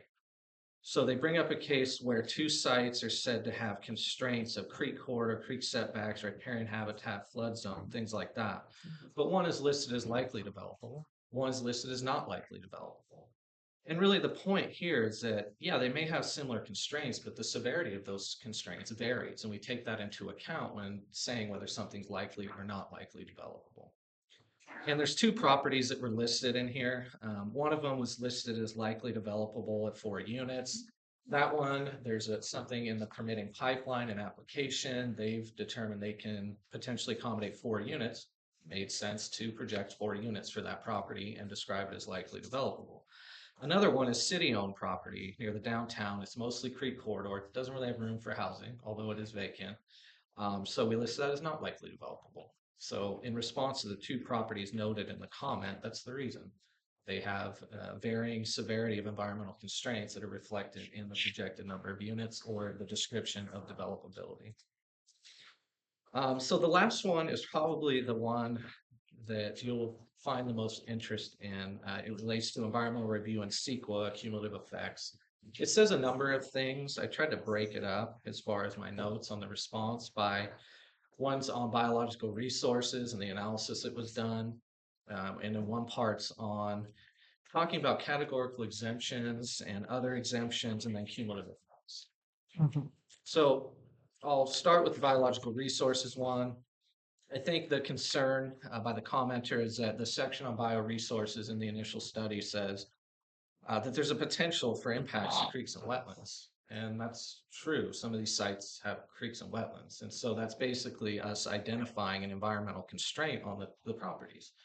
And sure, there's a potential, but most folks that are going to do a development are going to avoid those impacts because it triggers state and federal agency jurisdiction, potential mitigation, restoration, you name it. So avoidance is typically how people go about it. And we do say, yeah, there's a potential, but then we describe the whole regulatory framework at the local, state, and federal level that would come into play basically if somebody proposed to impact their jurisdiction. They would have to comply with city setbacks, all that kind of stuff. So in essence, it acknowledges the potential for impact, but it explains how that potential impact would be reduced to less than significant through compliance with the variety of regulations that are applicable to developing properties. And this is kind of a common analysis that you see, especially in CEQA documents done for policy level, documents like a housing element. So anyway, they're concluding that there should be mitigation required for biological resources in this CEQA document, and instead it should be a mitigated negative declaration, not a negative declaration. And for a document like this, where we're analyzing the impacts of a housing element update, again, it's a policy document. It's not going to result in any specific physical impacts to the environment that necessitate specific mitigations for project level impacts. We don't have plans on most of these sites, so some of that would be speculative anyway. The housing element is really identifying where housing can occur on sites that are already zoned to allow it. And future projects would have to consider those potential impacts. If, it's observed there's a wetland on a site, somebody's going to need to do a wetland delineation. They'll have to delineate where the creek corridor is and show a setback from it. All those things are part of the development review process. And that's the reason for the the determination of less than significant and not needing mitigation. So that's that one. The next one is kind of about cumulative effects, kind of saying that using a categorical exemption is not appropriate for the housing element. I'll just point out that there's a bit of confusion on the requirements of CEQA communicated in this comment. This comment's been provided before, and it seems to indicate the commenter thinks that we're using a categorical exemption for the housing element updates. It notes that categorical exemptions have exceptions that, if met, prevent their use. That is true. And it refers to a specific section of the CEQA guidelines, section 21159.24. Now, that section is not a categorical exemption. It's titled Infill Housing Exemption. It is an exemption under CEQA, it's just not a categorical exemption. And the city is not proposing to use either of those for their CEQA determination for the housing element update. The categorical exemptions, just a note, are actually found in section 15300 to 1533. I use them all the time in my practice as a planner locally. The infill housing exemption, which is referenced here by section, it's meant to be used for individual housing projects. And it's really meant for urban areas. It's kind of like the urban housing infill exemption, if you will. I don't know that any sites or projects in Blue Lake would qualify for that exemption if you read the criteria for it. It's certainly not meant to be used for updating housing elements. That's why we prepared an initial study. Yeah, initial studies are done when you're not doing an exemption. That's why you write a report that's over 100 pages analyzing all those resource categories and questions. If you were doing an exemption, you'd write a much shorter document that just explained how the criteria for the exemption is met. So just to kind of wrap it up on that item, the negative declaration essentially means we're concluding that adoption would not have a significant impact on the environment, adoption of the housing element. And that's discussed throughout that initial study, the reasoning for that. So that is a determination that has been used by many of the jurisdictions in Humboldt County and the state as a whole when updating their housing elements. And these jurisdictions also have vacant sites with environmental constraints, and they're not requiring mitigation in these types of CEQA documents because it's not necessary. That's typically done at, say, EIR level. When you're doing comprehensive general plan updates, you'll have mitigations in there that apply to the community as a whole, or project-specific CEQA analysis. But for a policy level document like this that doesn't have specific impacts on the environment, it's not necessary to include mitigations. The last part on cumulative impacts. I know this one has been brought up a lot by members of the community, members of the council. The comment essentially states there's no cumulative impact analysis in the initial study. Tried to refer to some of those exemptions as the reason why it needs to be done. It needs to be done in the initial study. It is included starting on page 121. There's mandatory findings of significance you have to make at the end of an initial study, and that's where it's addressed. Now, it's done in kind of a summary analysis, as is typically done for CEQA analysis for these kind of policy type documents like a housing element. It goes through a bunch of points explaining, that the housing element doesn't really have specific impacts on the environment. It doesn't grant entitlements. It's not reviewing specific development proposals. It goes in to explain, the number of units that the RENA is, the potential units that could happen on the vacant sites. I think it's 62 now with the revisions. Explains the percent increase in population. And essentially concludes that there would not be significant cumulative impacts from adoption of the housing element, especially considering, the city's decrease in population, economic activity. It's almost moved backwards from your general plan build out that's currently in your adopted general plan. So that's really kind of the basis for saying, we're basically moving back towards the size, population, and level of economic activity, or could be, that the city had in the 80s when it did its general plan update or its more comprehensive general plan update in the past. So anyway, if you're interested, I encourage you to read that. But the other point I'd like to make is that I think what the community that have brought this up, what you guys are really asking for is a robust cumulative effects analysis on par with doing a comprehensive general plan update. That's what you do then. you know, and you would have to do technical studies for that, traffic studies, noise studies, all sorts of things to truly look at the cumulative effects of all potential future development as community. The housing element in CEQA docking cannot accomplish that. It's the wrong vehicle, the wrong tool for trying to do that. And as HCD commented in our meeting, do that later. You've got strict timelines on the housing element and should focus on that now and address those concerns later about future growth in the community. Because this housing element's narrowly focused on housing, the RENA allocation, and the vacant sites and development standards that inhibit potential housing development. It can't address all those things that the community wants addressed. It's, again, not the right instrument for that. That would be a comprehensive general plan update and its associated environmental impact report. So other than that, if there's any questions about any of that, let me know. Council members? I appreciate the explanation and using the wrong tool or whatever you said about addressing those issues. Makes a lot of sense. And I appreciate the word. Any questions for Gary? Gary, I have a question. So if the letter went out, the first letter that the council received about, it seemed pretty agreeable to allow the council to go out until, and just wanted a few months. Yeah. We would tighten that up.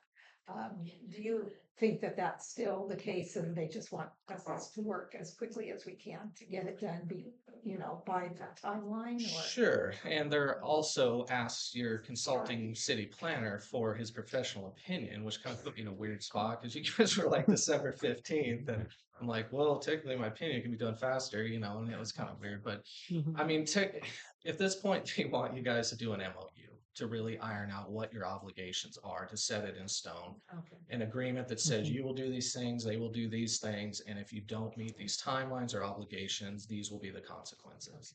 So they're trying to memorialize or formalize, what the city's committed to. And I wouldn't be surprised if they brought up some of the stuff I said in my professional opinion, honestly. So hopefully you guys have had a chance to review that. For example, it said the soonest you could adopt this would be tonight. Technically, in my professional opinion, that is the soonest it can be done. So anyway. Thank you, Gary.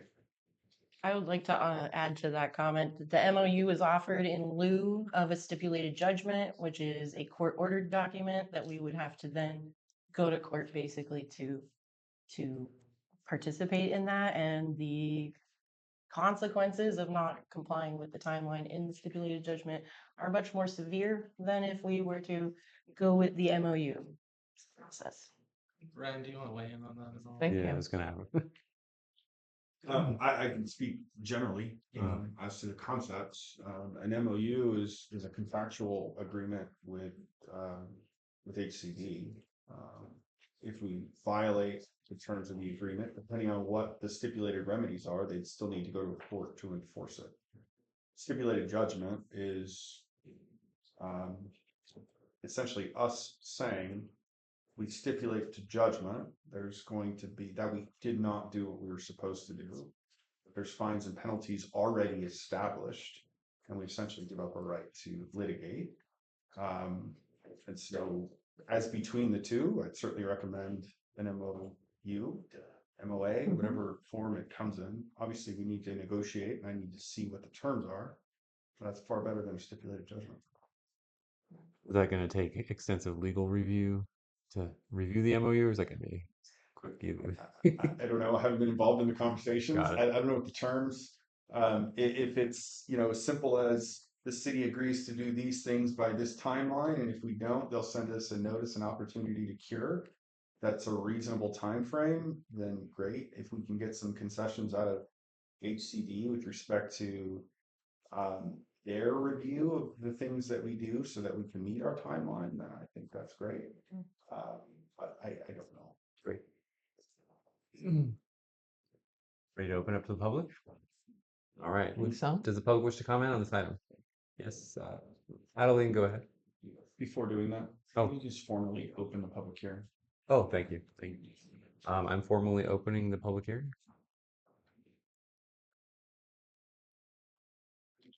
Do we need a motion to do that, or? I appreciate all the work of our city planner and our other professionals. I would encourage the city council to consider adoption of the sixth cycle housing element update and resolution number 1235. I think we need to get this moving. We need to get this going. There are so many problems with not passing it, and I'm not trying to be fearful about this, but we really do have we have an obligation to have affordable housing in this town, as every city does in California. So I would encourage the city council to consider very, very, very seriously moving on this evening. Thank you.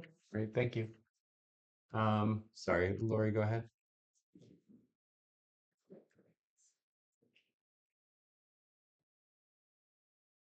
I agree with Adeline. I believe that we do need affordable housing. My question is the Danco project. How is that, I'm guessing contract affected by the passing of the housing element, or is it? So that's kind of, I think, something that nobody talks about, and it's out there. So just wondering if there is an obligation with Danco, if the housing element is passed. And I think there's been a conversation in the past about the Danco project, but that included most of the community. So is if you do one, is the other automatic, or what is the situation, I guess, with Danco contract? Thank you. Ryan, is Gary allowed to answer that question? No. Yes, go ahead.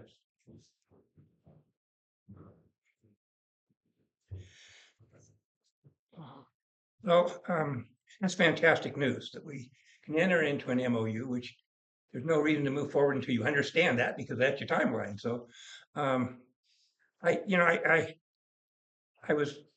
it was interesting to hear that we got what I call the letter back in 2022, but we didn't have this outcry at that time, the chicken little, the sky is falling, which we have now.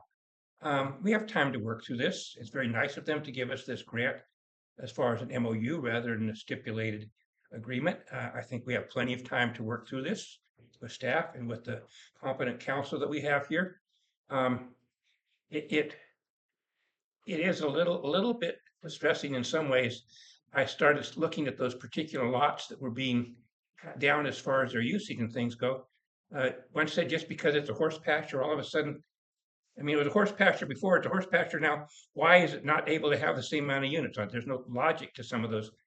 And how are those certain lots cut down and other ones weren't really addressed? The biggest concern that you have out here, and I have a public records request, which should have been taken care of 2 weeks ago. It hasn't been, which would enable the people to see and actually have online the Danco project. So I'm asking at this time, your staff, including your attorney and Gary, whoever, to go ahead and release that particular document to the public. It was said it might have something to have to be redacted. That was 2 weeks ago. And the public would like to see what is available, what's been submitted. And they said that it's preparatory or copyrightable. The plans aren't in there. The elevations are there. You can look at them in the city hall, but you can't take pictures and you can't do anything as far as that. We're talking transparency here, and the people would like to see what's been submitted, so we know what we're talking about, and it is definitely relevant to our housing element. And again, fantastic news. The sky is not falling. We do the MOU just like everybody else.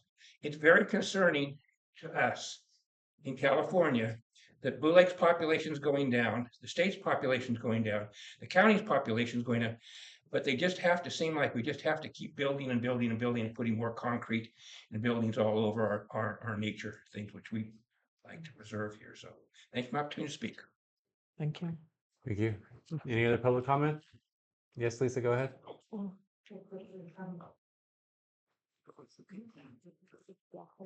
I'm Lisa Hoover. I sent my letter out, and thank you, Gary, for addressing some of those things. If I'd had the chance to meet with them before, that might have helped out. I do also recognize the need for housing, existing residents to serve housing needs, housing for those with special needs, et cetera. So I want to be very clear about that, that I do support that. I think this is probably more of a question that had to do with the rezoning of sites that have non-residential zoning to zones allowing residential development. That was the implementation program number 17. Could those land, I guess what's not clear, and I wish it could be expressed in the document, would those apply to agricultural lands?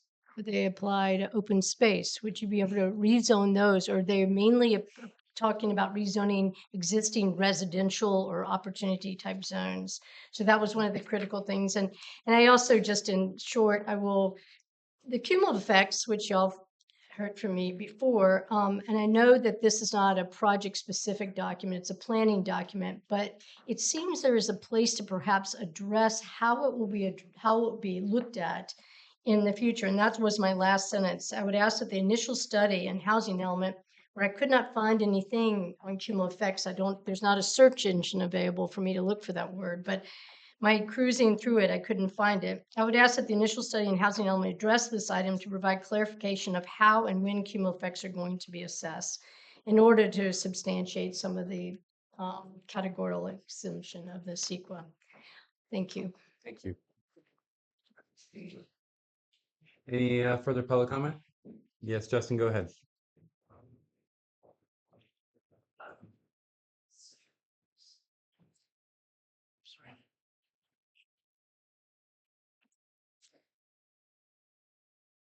So, city's 100 grand in debt right now, supposedly. By my rough calculations, we're going to spend 3-4 grand tonight in staff time discussing this. Come on, guys. Your whole staff is telling you, you pay them to advise you. They're telling you pass the thing. Just pass it. Let's move on. Let's quit spending all this money on nothing personal against the attorney. But man, you're spending hundreds of dollars an hour for him to advise you to pass the thing. So just pass it. Be done. Let's move on. Thank you. Any further public comments? All right, Julie, go ahead. Good evening, you guys. I really appreciate everybody being there this evening for this item. I'm sorry I was off agenda earlier, slipping in that, this given tonight's volume, and given the fact that we could, with the MOU as a potential at this point, we could bring this back really quickly again as a special meeting. And yes, Justin, I understand your discretion there, but at the same point, there's been a lot of discretion along the way that's just, instead of being really dealt with, it's just been a lot of rebuttal from SHN, and that's fine. Now, I have to have a little sympathy with Lisa, because when we set the ozone into fact, the mayor at that time explained that the residential wasn't what they aspired, her and the manager. They aspired to have tackle shops there and work housing, and so the zoning is really something we need to visit. And then our inventory site map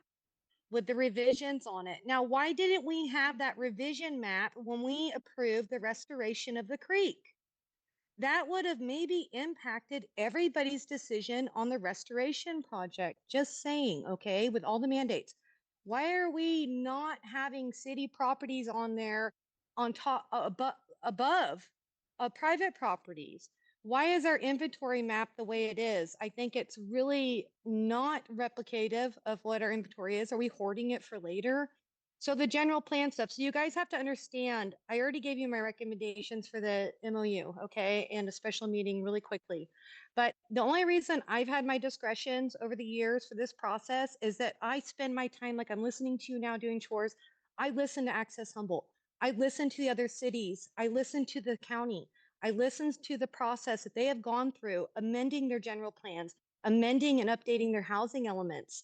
And the ADUs, I don't want to blow that off. That was a huge topic. Kat, just recently at HCOG, we're going to come back with our allocations. Thank you for being our advocate there. Their HCD is coming back in August and Natalie Arroyo even brought up the fact that you know, in Arcata City, that we have a lot of demographic issues out here, and infrastructure is a huge thing when we're grafting all this stuff. We do need to get something into them, but tapping on a negative declaration is still something I've not seen another city or municipality do. Gary, correct me and tell me what other city has tacked on a negative declaration in Humboldt County. Thank you.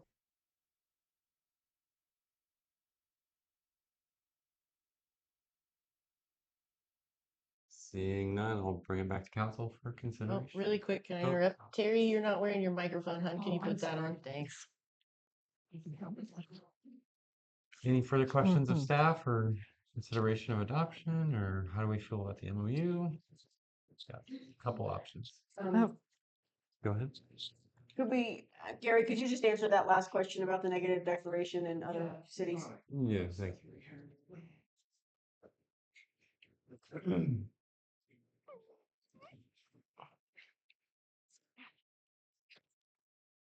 So I actually did research that at one point and had the list. I don't have it before me tonight. You can look this up. It's publicly available information. You can go on their websites, look at their housing element updates, and see what their CEQA determinations were.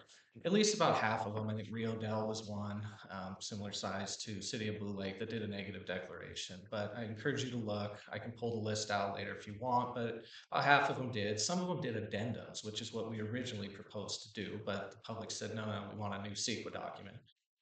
So they were basically addendums and negative declarations. There may have been one, I don't know if it was the county, that already had like general plan update going on. So they did an EIR because that was just part of a greater effort. But those that were just updating their housing elements either did negative declarations or addendums. An addendum just says the prior analysis we did for the previous cycle, it's still good. So the negative declaration is the more thorough document that jurisdictions have done if they weren't already doing like a general plan update process and an EIR. So publicly available information, if folks were actually paying attention to those processes as they claim, they would have seen them. Okay, great. Thank you. Any other questions? Any other questions for Gary while we have him up there? All right. We'll discuss further. Gary, ever checked in with you yet? You have any? No. Okay. Well, I'm ready to make a motion. Do it. I would like to move that we adopt the Resolution 12. updated, Sorry. sorry, go ahead, help me out. Resolution who? 1235. 1235. Thank you very much. Resolution 1235, adopting the sixth cycle housing element update. I second. We have a first and a second. Last call for public comment. All right. All those in favor say aye. Aye. It's roll call. Oh, thank you. Appreciate that. All right. Go right to left. Kat? Aye. Oh, Aye. Aye. aye. Aye. All right. It passes. Bonnie and Nate here.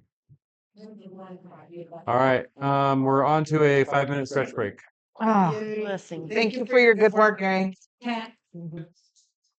Great. All right. Let's see. We are on the next item. The second reading by title only in consideration of adoption of ordinance number 547/2025, safety gear for wheeled recreational devices. This is a discussion action item. Does council have any questions for staff? Would like to just move ahead and say yes. I just had a teeny tiny question that maybe is in here. I should have really looked for it. Does it say who's enforcing the rules? Yes, it says the Parks Director. And so the Parks Director is always going to be there whenever anybody's there. No, but it says their designee as well. Gotcha. But then, And it's only going to be open when a staff person is present. No. So this is a complaints driven process, so somebody would have to complain or the park staff would have to witness it in action doing their rounds, checking on the park. Okay. We don't have enough staff to have somebody there full time. That's my question. Yeah, we don't have money. If we're or going staff. to introduce this, then who's enforcing it? And confirm staff can enforce fines and such. Ryan, I leave that to Yes, you. great, okay. That's our administrative citation process. Okay, great. Any other questions for staff, council?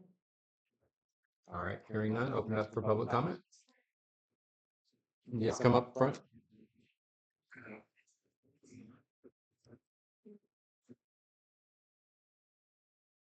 My understanding in speaking with Emily that the signage was going to say the park is only to be open when there's a responsible adult supervising what's going on there. Has that changed? Because that's a major concern if that's changed, in my opinion. That's the whole thing. You need a responsible adult there, otherwise you're asking for trouble. I thought that was a condition put on there by your insurance carrier, but maybe I was wrong. Staff, can you answer that question?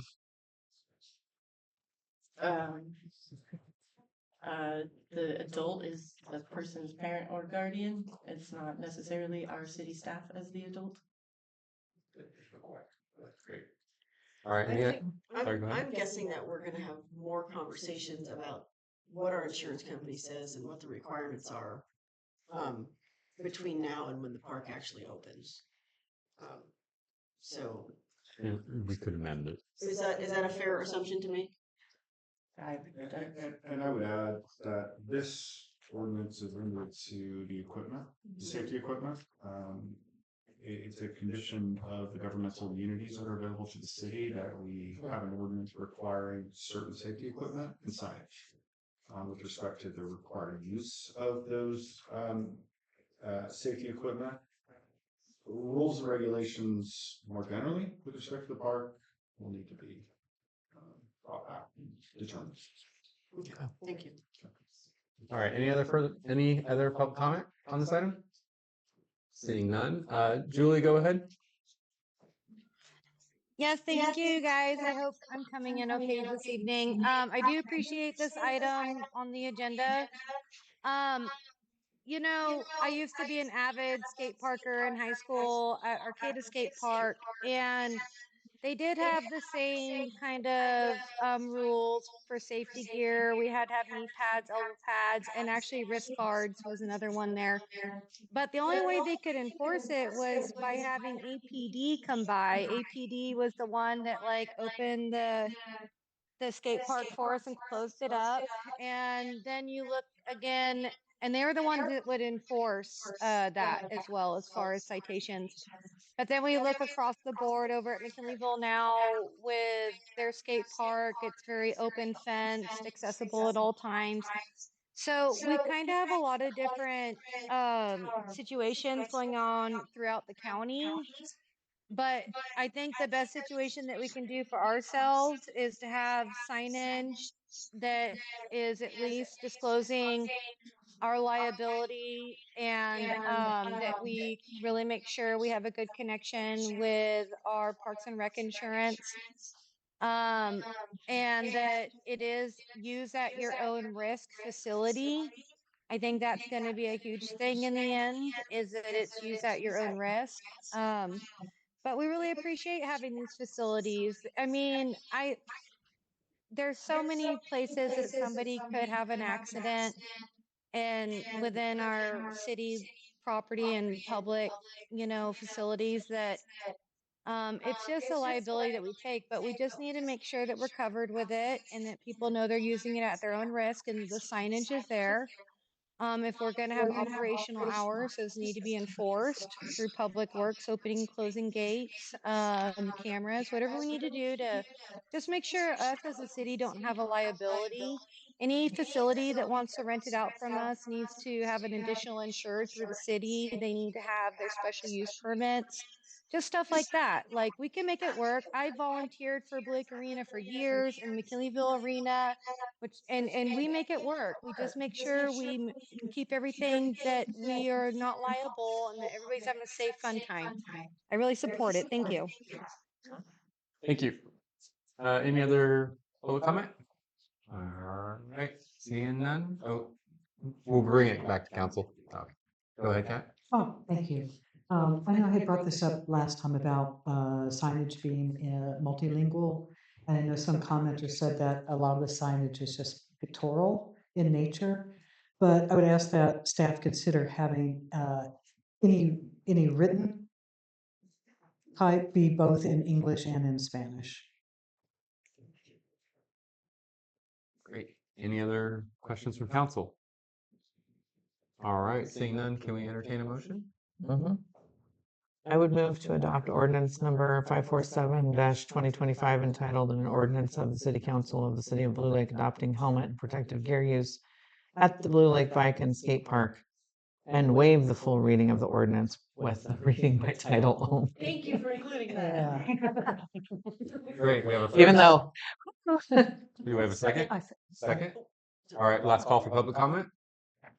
Seeing none, bring it back for vote. Roll call, please. Councilmember Napier. Aye. Councilmember Luso. Aye. Mayor Sawatsky. Aye. Mayor Pro Tem Scafani. Aye. And new member Bayless. Aye. All right. All we right, it got passes. Council, I just want to bring up, we are getting, it's late in the evening, we do have legal here as well. If there's any items that we could table or move to another special meeting, just to confirm, Ryan, we can roll over to tomorrow without 24 hours notice to finish up this meeting, is that correct? You could adjourn tonight, post notice of adjournment and reconvene tomorrow. Okay, so, is anyone here for the remaining items? Yeah, but I can definitely come back another time. Okay. Just wanted to bring that up to council if we want to consider tabling so we can get into closed session before it's too late. Well,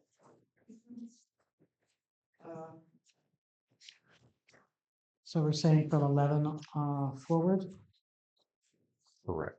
Number 11 cannot wait. Okay. Say that again? Number 11 cannot wait. That resolution must be approved at this meeting for us to meet an August deadline to apply for the grant that it is referring to. Even if we came in tomorrow night, because we could have a special meeting tomorrow night. Tomorrow night, sorry. Yes, yes, as long as it happens this week. Okay. So we can put it in by August 1st. Can everyone make by it? August 1st. I think, Yes. well, I mean, I think a couple people were going to be going to that session. Oh, yeah. There is that, and also, I believe there may be a need for a second meeting this week, but we would not be able to have it tomorrow night. If we adjourn this meeting to another meeting, it might have to be Thursday or Friday. I can't do Friday. Then Thursday. Okay. Just. I also won't be here Friday after 5 p.m. So do we want to continue with I the think we meeting? need to Try to get continue through? with this agenda. Okay, I'm fine. I was just trying to, Yeah. I was trying to move on. It's a good try. All right, great. Good try. I was with it. Okay. All right, moving on to the next item, 11, consider adoption of resolution number 1238, approving the application for the Land and Water Conservation Fund Blue Lake Bike Skate Park projects. City staff, would you like to comment on this? Yes, this grant became available and we went to their meeting that, tells you how to apply and what they're asking for and all of that. And the bike park and skate park project does qualify under the terms of their grant. And so we would like to apply for that. In order to apply for the grant, we would have to do a resolution that says you give us the authority to apply for this. How much is the grant for? The grant is it's open. We put in a range of 20,000 to, I think it was 200,000 to cover the remaining costs for phase 1 through phase 3. So it depends. They may give us 20, they may give us 100, they may give us nothing. And we have to match 50% of it, correct? They will give us 50% at the most. Yes. How much, what's the minimum that they could give us? If they approve us, the minimum would probably be 20 since we've already spent more than that on the project. Okay. And is there any issue with the project having already started? Not for this particular grant. Okay. We double checked with the grant people. So would the monies that we've already spent Count towards qualify towards this up to? To my understanding, this and future expenses will be covered. If funds are raised and donated, can we use those donated funds with this grant? Yes. Okay. So anything that comes to us that gets paid out could be considered a matching. Yes. And staff time too. What is the time frame for the use of the grant? they give you a determination based on your project if they accept your project. Do you have any sense like a 6-month or a 3-year? Definitely not 3 years. Usually these are going to be a year, maybe 2 at the most. Does applying for this grant obligate the city to own the rest of the cost of the bike park? No, it doesn't. Okay. I do have a question because on the page with the resolution 1238, item number 4, it certifies that we have matching funds and that we can finance 100% of the project. So my concern right now would be if we're obligating the city to be able to afford to pay 100% and then they would find a reimbursement. We have a financial deficit at this point. I'm just not sure how we do that. Yeah. It seems that we can't meet that requirement. I mean, we already have. We've paid 100% of the things through donations.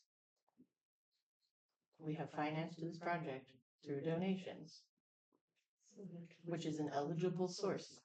Right, but that's, I'm interpreting that line as, matching 100% of the project. 100% of the project, I guess you would have to define the project, 100% of the project in its completed state, 100% of the project in its current state, 100% of the project after we utilize the funds that we might get from this grant. Because those are 3 very different things. Yeah, it's up to half which may be reimbursed it's 100% of the project. So completion of the project. Well, and another issue or concern that I have is that what we have right now is RCMBA saying to the council and the city of Blue Lake that this is how much the project's going to cost to finish, but we don't have any cost analysis of that of our own.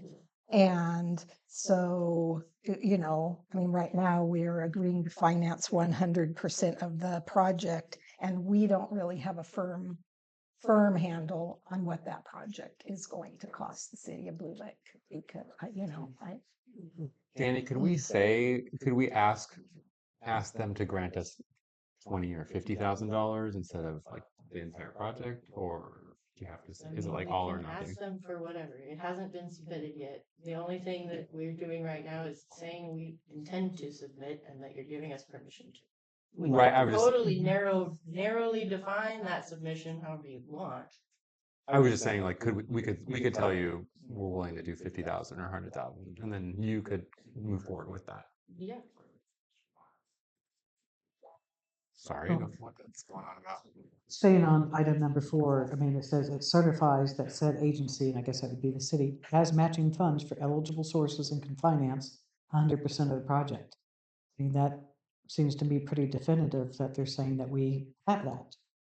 And we don't From necessarily have eligible that. sources. That doesn't mean that it's in our bank account. That means we could be getting it from donations and But we our don't community partners. have it yet. And it's saying that we have it. We're certifying that we have it.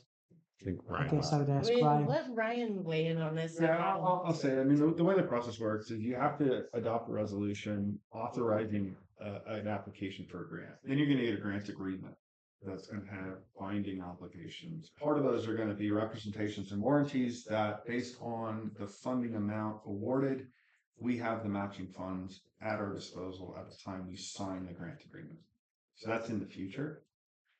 It also depends on how we define project, right? It's talking about the project that's being funded with the grants. If we're saying we're going to complete all 3 phases, and we describe that as the project, then we may not have 100% of the funds available now or at the time we sign the grant agreement to fund the project.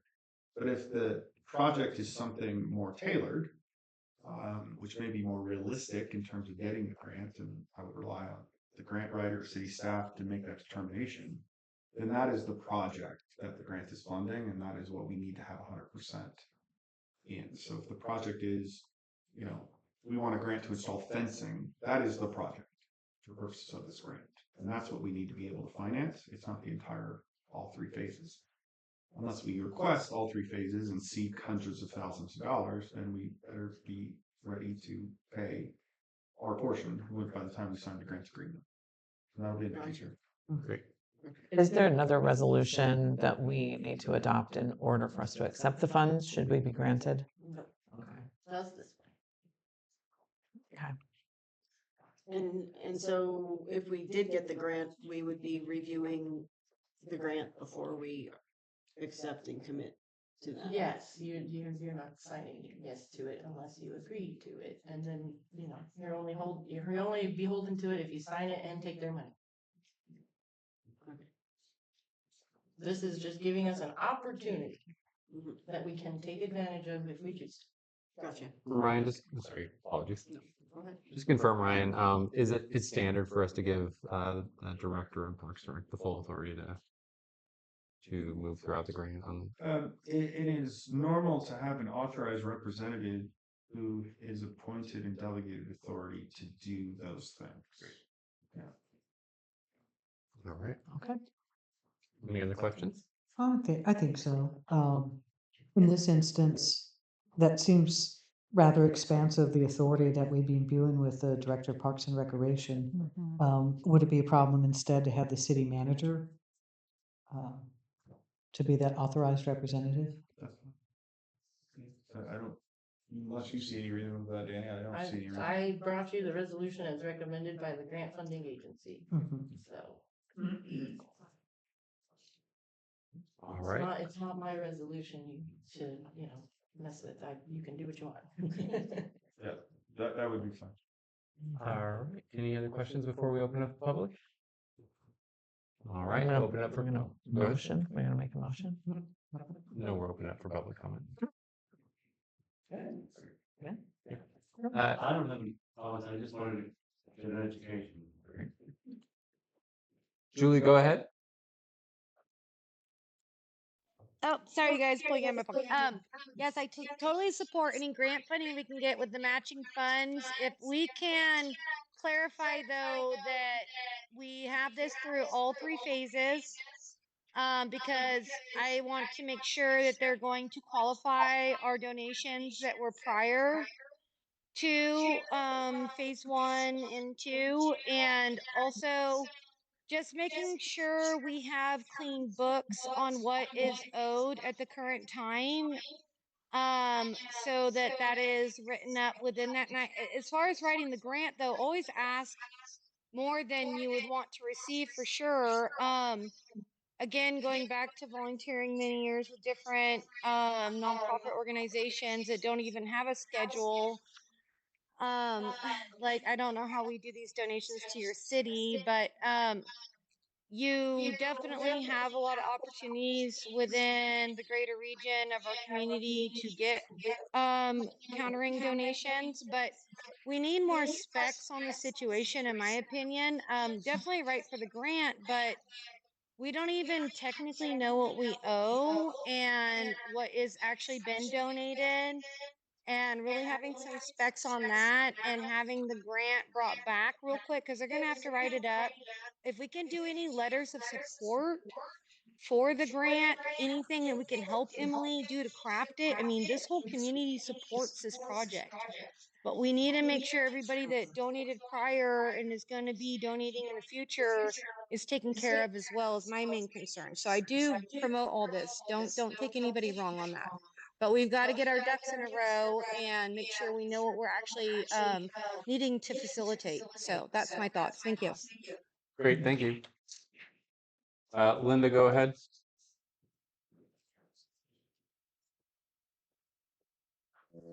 Do we have any other quotes on what the final cost will be for all three phases, or do we only have the quotes that were provided to us by RCMBA?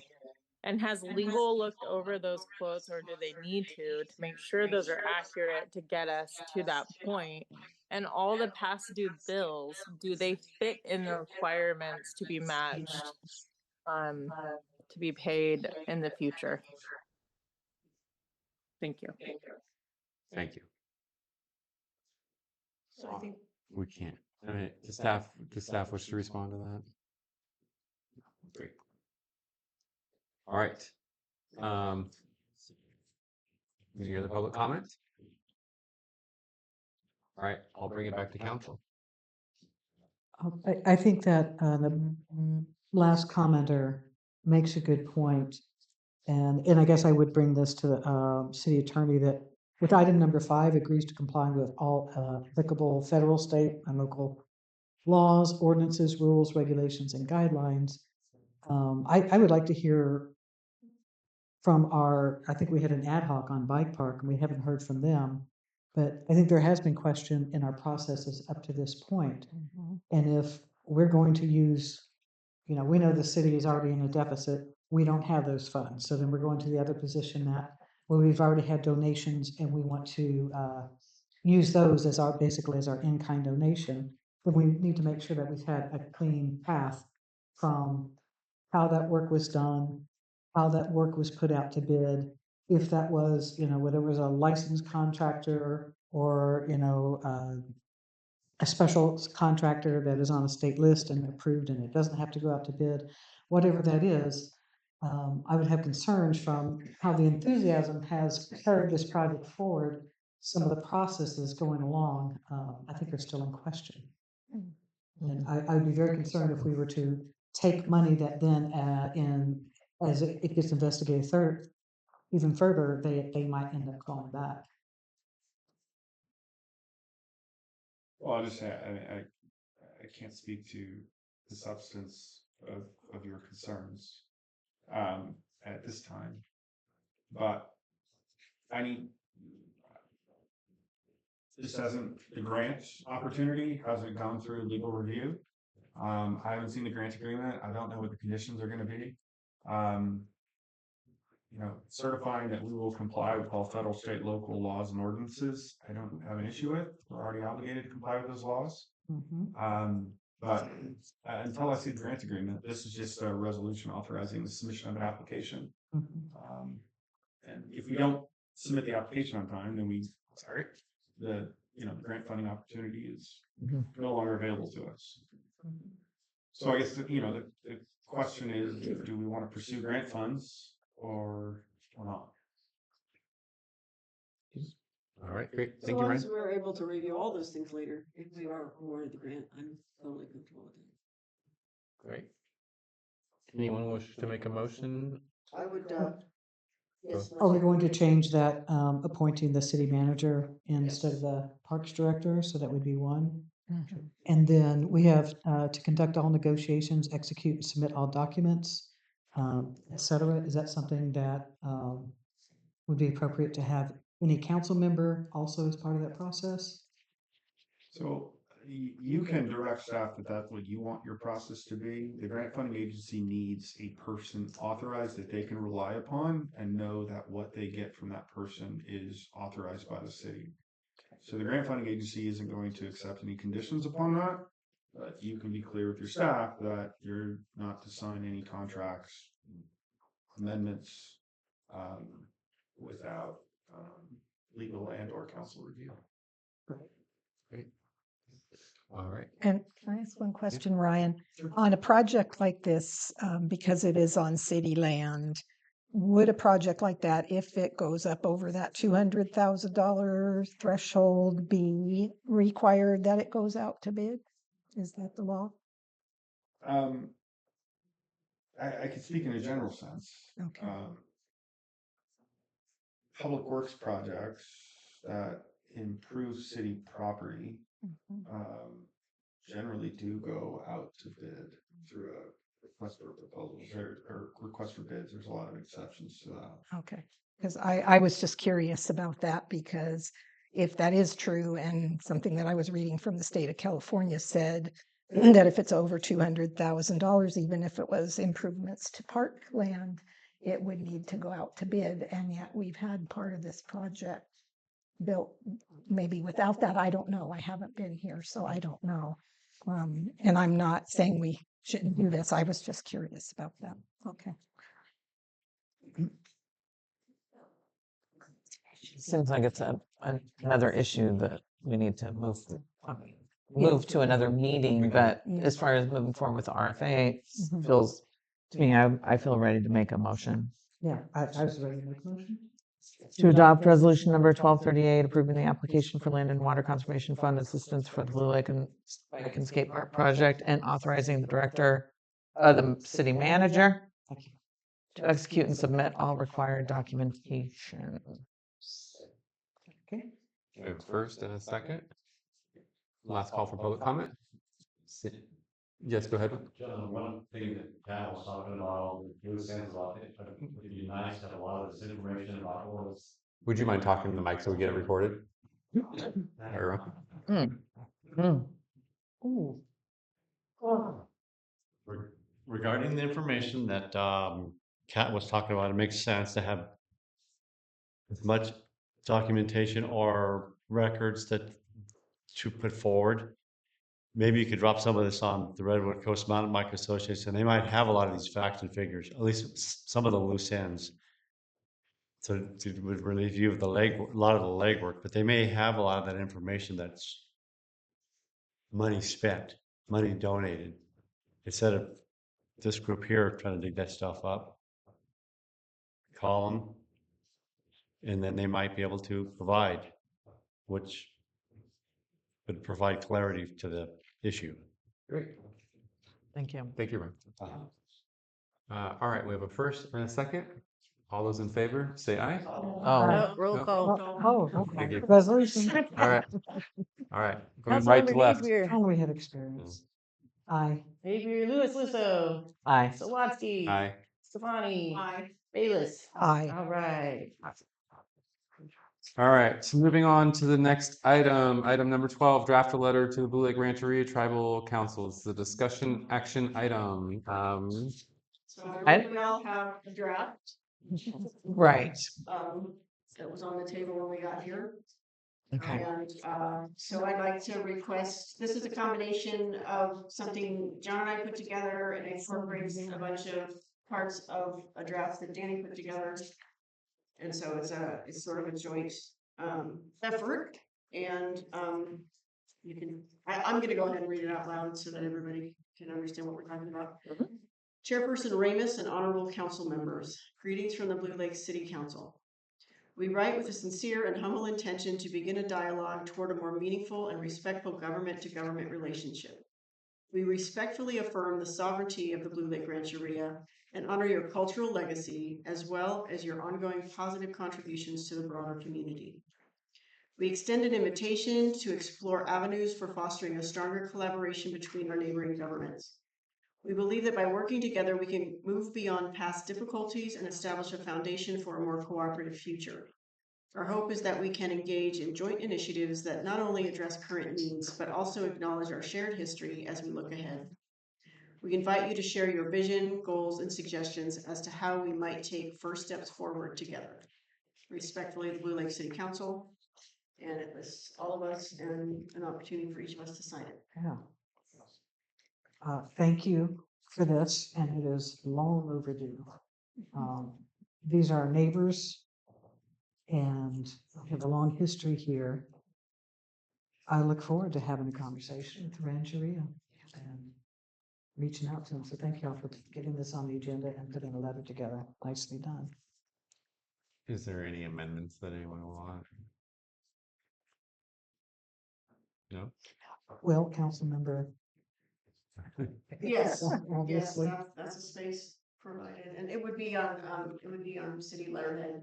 Yes. And we can all mosey in the city hall and sign it. Okay.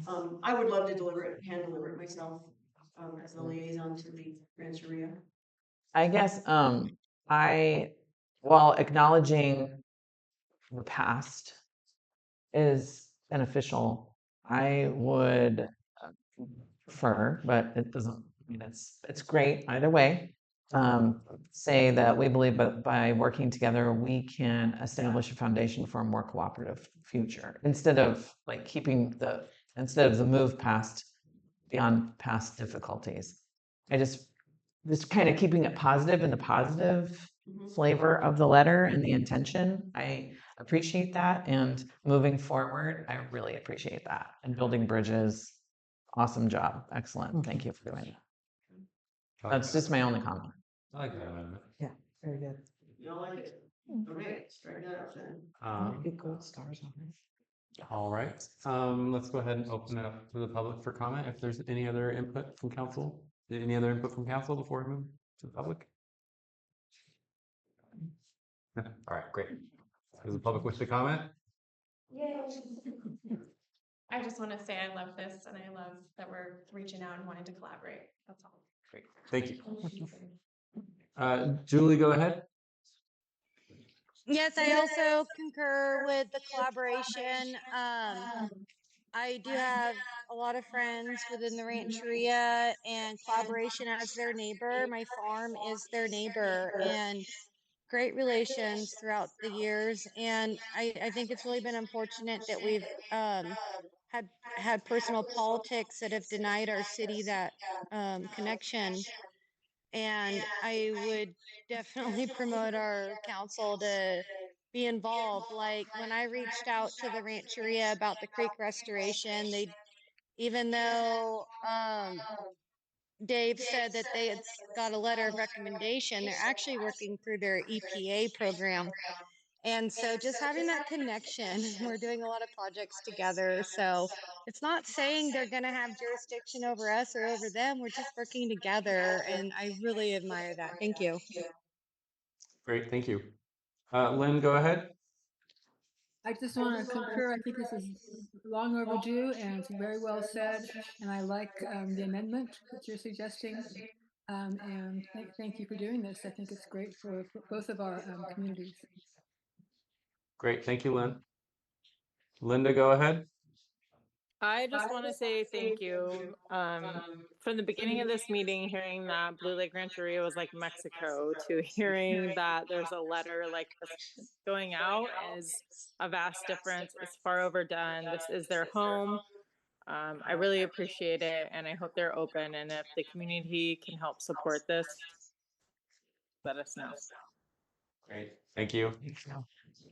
All right, last call for public comment. Seeing none, bring it back to council. All right. Okay, so, Danny, would it be reasonable to, possibly get this on letterhead and print it so we can all sign it tomorrow or the next day, maybe, even? Yes, if you can send me the text of the Mhm. one that's on the page, so I can just copy and paste it. I'll do that. Or the Word doc, either I'll way. send you a Word document with the amendment. Sweet, thank you. Thank you. Great. So can we get a motion? Do we need a motion? Motion to direct staff to draft a letter to the Blue Lake Rancheria Tribal Council as written with the amendment stated. All right, I'll second that. First and a second. Last call for public comment. Seeing none, all those in favor of submitting a letter to the Rancheria in support, say aye. Aye. It passes. Thank you. Okay. Moving on to consider changes to council meeting schedule. This is a discussion action item. I know we have to amend our ordinances to do that. This is just a discussion, I think, at this point, and direct staff to come forward in the future. Danny, do you want to fill us in on this? I mean, you pretty much hit it on the head. Great. If you want to have more meetings, we have to do an ordinance. All right.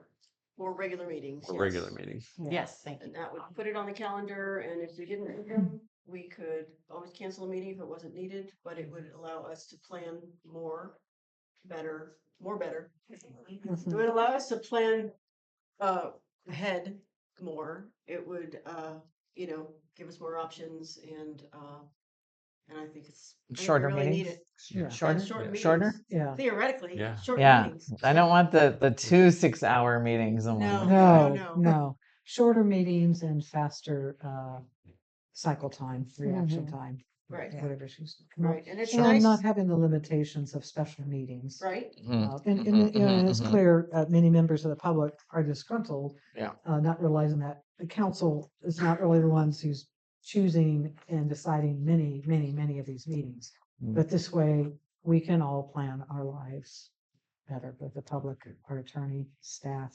council. Right. So, Danny, can we? Direct me to do some things and then you can have more meetings. All right. Again, more stuff, right? Any other comment from the council before we open up the public? Seeing none. All right, public comment. Great, none. Julie, go ahead. I definitely commend you guys.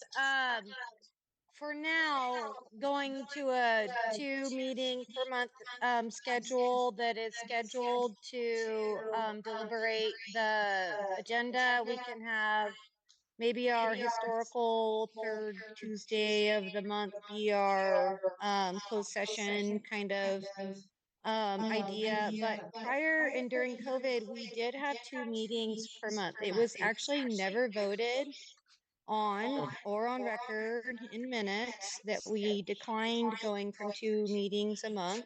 It just evolved and we were told that we didn't have enough stuff to discuss, even though the meetings were reaching well into like 11:30 still. So I do highly support that we break it up into given the agenda volume, 2 meetings per month. We can always cancel them, but at least the public is prepared at that point and council to receive material. And we can always have a very good advance on cancellation. And also, maybe we could get packet material out sooner that way because it wouldn't be such a burden on staff. Those are my thoughts. Thank you. Great, thank you. All right, bringing it back to council.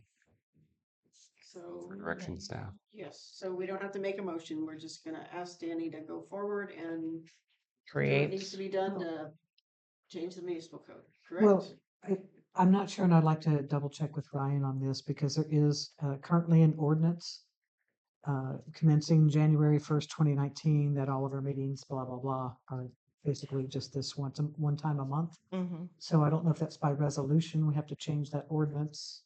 We have to do it by an ordinance. You can only Right, update and an so that's ordinance with why. another ordinance. Yeah. And let's make it so. And that's a process that involves 2 public hearings? Yeah, we Is need that- 2 readings, 30 days between, and 30 days for comment after you adopt it for people to challenge it, as far as I'm aware. Can we have at least the first one? Can that reading be at a special meeting, or can it only be at a regular scheduled meeting? You can introduce it at a special meeting. The second reading and adoption has to occur at a regular meeting. There has to be 5 days in between first reading and second reading, and then it'll be effective 30 days after that. Okay. Okay. Then I would further direct staff if we can have this for our next special meeting, whenever that may be, if that's possible. Unless it's this week. Unless it's Yeah, what? I can't get Unless that it's done this this week. week. Sorry, Okay. that's not Hopefully nothing feasible. comes up. Hopefully we won't have one. All right. Moving on to the next item. The consider changes to the agenda setting ad hoc. Danny, I know that we had some concerns. There's some questions about this. You had concerns about the agenda setting ad hoc. Or you Oh, wanted to- just if you guys want to change how you're doing the agenda setting ad hoc, this would be your opportunity to do it. Right now, you have described your process as being you plus a rotational member. And if you would like it to not be that, then you need to come correct with your directions and consistency. I have a thought. I've looked into this a couple of times, and in the municipal code in section 2.04.020, there are agenda preparation and posting directions, and none of them that I can find indicate anything about an ad hoc agenda setting process. So it's very clear about the city clerk and the city manager in coordination with the council person. I'm not reading it right now, but and that if people want items to be put on the agenda, the council person, then there's a process in place that's already 2.04.020 written down about how that works. So my concern is that this would need to be a little formal, like another amendment or a new ordinance to redirect this whole process. Thank you. We're coming to my So I think that the municipal code that this doesn't invalid, I mean, the municipal code stands no matter what we do or how we try to build our agendas. That still stands. But I think that this ad hoc committee is sort of an addition to the municipal code in that, you know, we're still able to utilize municipal code as it's stated. But this kind of helps to share the burden and help us kind of just work through the logistics of getting the agenda built. Okay, I feel like it needs to be a formal process change if we're gonna change it that way, because it's pretty specific in this ordinance. In addition to that, the order of business of 2.04.040 has a clear and clear order of the items that are on the agenda that we're not currently following. So, I would like to maybe propose that we revisit this or with a more clear, at another time, agendize the idea. Mhm. I think that's fine. I think though it would, I mean, we can keep doing what we've been doing until then. I think part of why this came up now is because John and I have been talking about it, and he was asking for a little more support in working on agendas, and that it might be easier if we had a consistent member helping him, and I offered to do that. So you know, just the basics of this is that okay with everybody that John and I do it until we change the municipal code? Or if you have a different idea or want to change that? I think originally we had me and then one other not random, but next in line person, alternating person. I think then we did like 1 week or a couple meetings where it was like you guys sending me things. I was just overloaded and I'm like, I can't deal with this. Elise, can you just help me out with this week? Because we'd already established that. So I think Danny wants to just get it. Sure. Have I it want uniform. clarity and consistency, please. Although I do feel like right now, like I think we can table this until another meeting because I think it's a more lengthy discussion. Maybe Well, I think changing the municipal code is a much more lengthy discussion. right, But I think that just for the sake of functionality, we can say yay or nay to this for now. I mean, that's why Danny wanted it to come before all of us, so we could either say, "Oh, I hate it," or "Yes, let's just do it." Well, do it what and hate what? It is John and I are the agenda setting committee until Ad some hoc, further yeah. date that we Okay. change that to something else. That we're okay with not doing the rotational member thing. So my question is, as a council member that isn't one of you, and I have an agenda item that I want to bring forward, and we're no longer in a meeting, how do I do that and not have I don't want to have Brown Act out. You send it to me, Mm-hmm. then you're not serially communicating with them. But then if you still send it to them, so they know what's on Well, the agenda? yes, because they're on the agenda ad hoc committee and not making the agenda without them. would that be a Brown Act No? violation? Yeah, that's still hub and spoke. No, I mean, the agenda setting committee, it's not supposed to give any additional power to the people on the committee to bring their items to the table. Right? It's the city manager saying, this is what I propose to be on the agenda, and the ad hoc committee saying, I think we should remove this. I think we can push this off to another meeting. It's not supposed to be, here's the substantive item that I would. That's what the future agenda item section is. So if any council member, whether they're on the committee or not, wants to put items on the agenda, they need to bring it to the council under the future agenda items. Put it on the agenda. If I may, and Yeah. the issue is that we have many, many things on the future agenda item and months have passed, and I know I haven't been on the agenda setting ad hoc for some time. And so, currently with the ordinance with item C, any council person can place an item on the agenda. And I would like to be able to do that and not have a Brown Act violation. At the same time, I don't want to overload any one person on putting that agenda So together. clarification on that. I mean, the municipal code allows you to communicate with staff about items you want to put on the agenda. My only concern is involving two more members of the council in discussing whether or not an item should be on the agenda. That's the problem with the ad hoc committee. We naturally Exactly. involve 3 people. Right. If counts. An ad hoc committee for agenda settings is not common. It's something we do that's unique. Usually it's the city manager and the city clerk. They put the agenda together with input from individual council members, and the agenda gets posted. A collaborative process of involving council in out of a public meeting of setting the agenda is not common. I think we should just go to that. Just go to us going. What's on the municipal code? Yeah, just go to the staff. Just deliver it to staff. I mean, that seems the Yeah. cleanest Remove- route. Disband the committee. Correct. Yeah, that's more common. Okay. I was going to ask if it was a necessary ad hoc committee or if it was a temporary thing just to kind of get some. It has a long and sordid history. Sure. I think. The other concern is it's not really ad hoc if it's always there and has a dedicated purpose. If it's ad hoc, if it's temporary to provide assistance because of a staffing shortage or whatnot, but to leave it in place as the agenda setting committee, then we start to blur the line between ad hoc and standing, and it's probably not a good idea.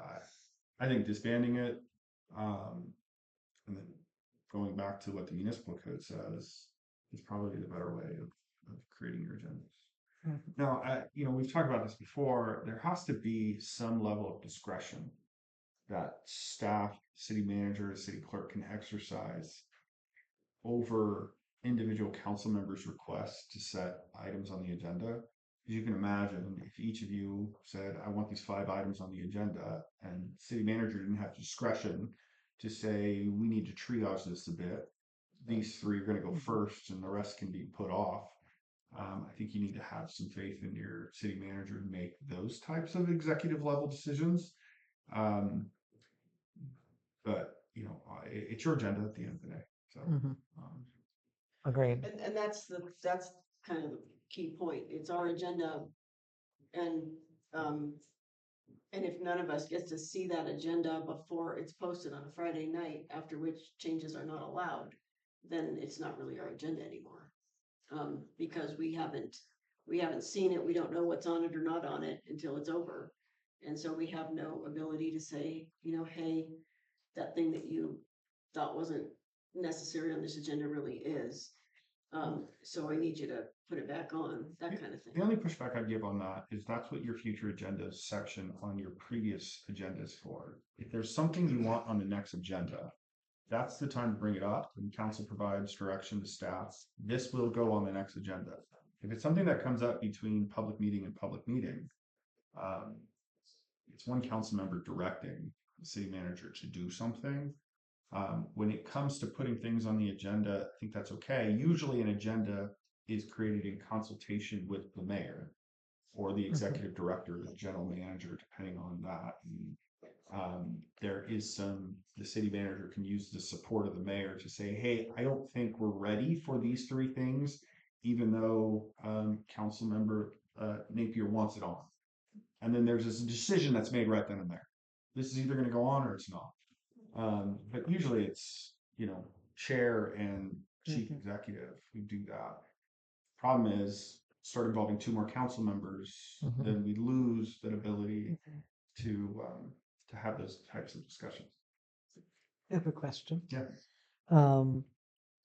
Could it be then that we would have the mayor, and then the mayor could mayor could do it, and if they're like, I can't do it this month or this week, have the mayor pro tem do it, and just it's either one or the other. Well, that's basically what the municipal code says, right? It's the city clerk in cooperation with the city manager and or delegated council person shall prepare an agenda for each regular special meeting. Right.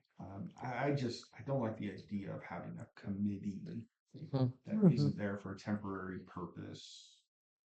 Can I ask a question? What is the difference between deciding what goes on the agenda and preparing it? Because to me, preparing it, if the city clerk is the first person mentioned in that ordinance, as far as preparing it, that means to make sure everything on that agenda is correct, agendized, and their staff reports get put in there that need, and all of the things that the council needs. So I'm just curious what that you know, what that means, if someone can help me out here. I would say in that context, it is the creation of the agenda, including what goes on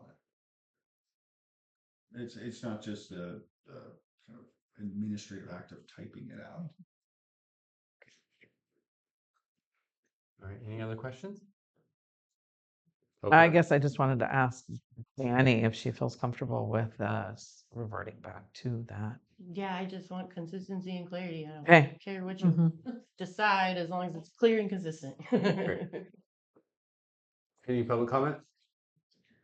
I just think that's. I think it just goes back to having a city clerk. I mean, here we are again.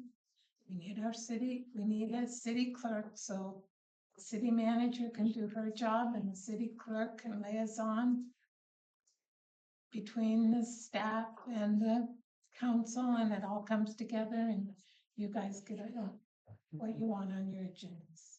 And I understand the staff has stuff that they need on the agenda too, so. Really quickly, how it works with the county, Steve Madrone does not know what's on the agenda until it's actually published on Friday. But I do because I talk to the department heads.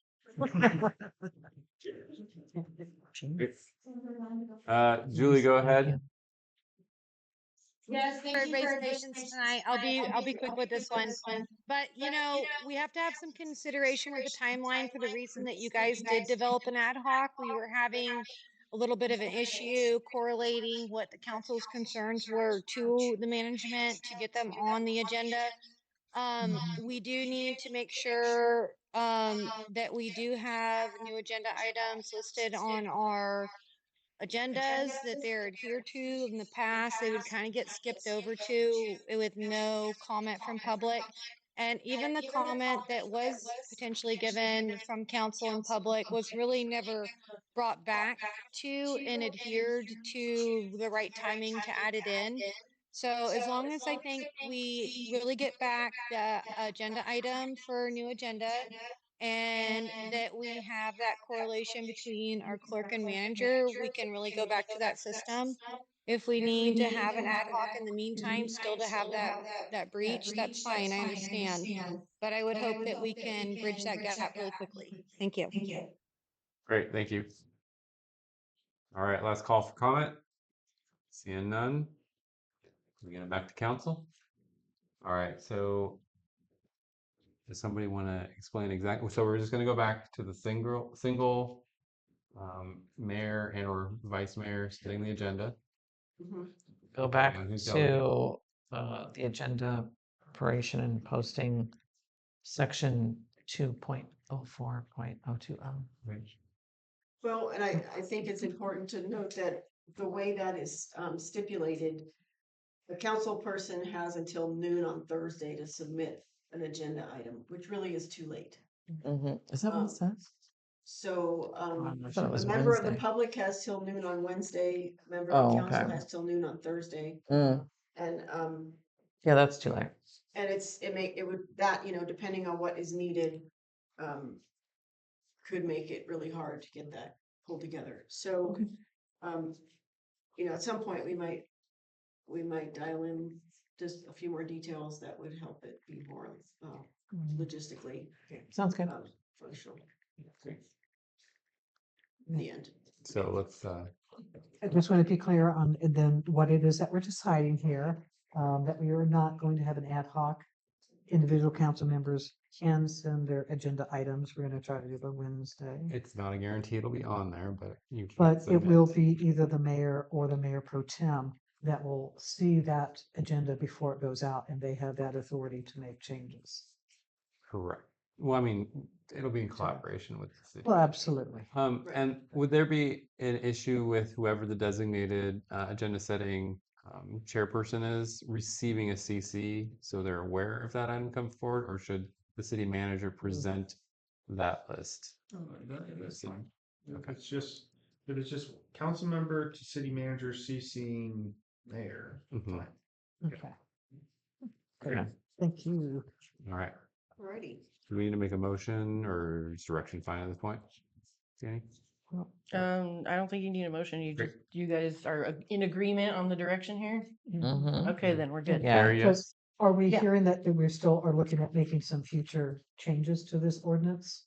I think that goes beyond the agenda item. Okay. You can bring it That would forward. be a with you. future, that would be a future We'll list item, that. but it seems like it's reasonable to work it this way for Right. Mhm. a couple of months at least and see how we do. Moving on to the next item, item 15, reports of council and staff. Council member reports. Anything to report? Well, yeah, I think the biggest thing was from HCOG, and Adeline already touched on that, as well as Gary, or maybe it was just Gary. But I'm very pleased that we just went ahead and moved on with the 6th cycle, because the 7th cycle is right on top of us. And where I hope that we can address some of the other concerns that we've had from the public, and maybe even stretch that out into strategic visioning, general plan, circulation element, and look at those elements as we begin to develop that 7th cycle. What we have coming down at us now is, if we thought that our allotments were big, they're going to be ginormous. And nobody's picking on Blue Lake, nobody's picking on Humboldt County, but it is nearly doubled what we had before. So we're talking, I think it was 6,000, it may have been more. And understand that some of the cities who have already been absorbing a huge amount, like Eureka and Arcata, they're kind of maxed out on what they can do resource-wise. So I would expect, and I think fairly so, that it won't just be proportionate to population, it will be proportionate to what you have already done, perhaps, and what service you should have available. So hang on to your hats, boys. We got a lot more coming our way. Can't wait. I did not attend the HWMA this month. Unfortunately, I was in another city, something. I was on an airplane, so I missed that meeting, and I'm sorry to have missed that meeting because I think that there have been some membership changes this month. I guess it's a new cycle of folks coming in and changes. So, I mean, I'm still on it. Great.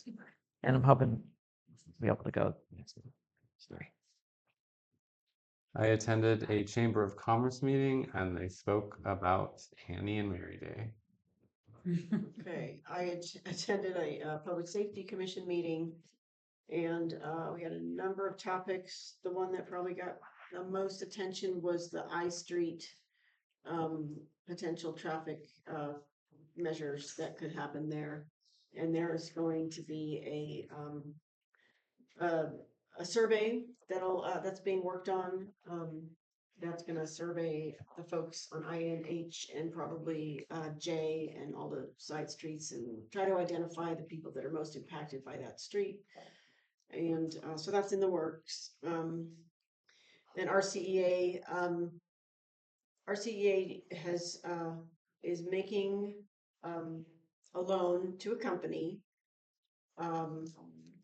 that is putting in a demonstration wind turbine in Southern California off the coast. I don't know. It's not in my head right this second.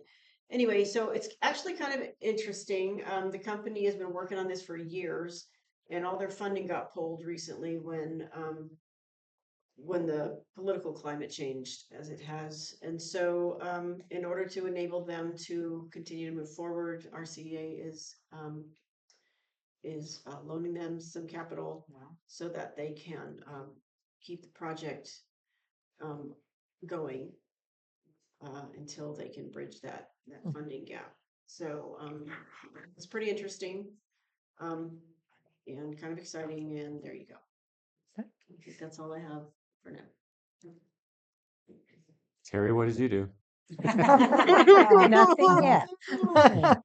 All right, moving on. Out here. City manager report. What do you got for us? I'm gonna keep it to just the most perfunctory detail. Due to the volume of uncashed checks that needed to be voided and reissued at the end of the fiscal year, council stipends will now be issued quarterly instead of monthly.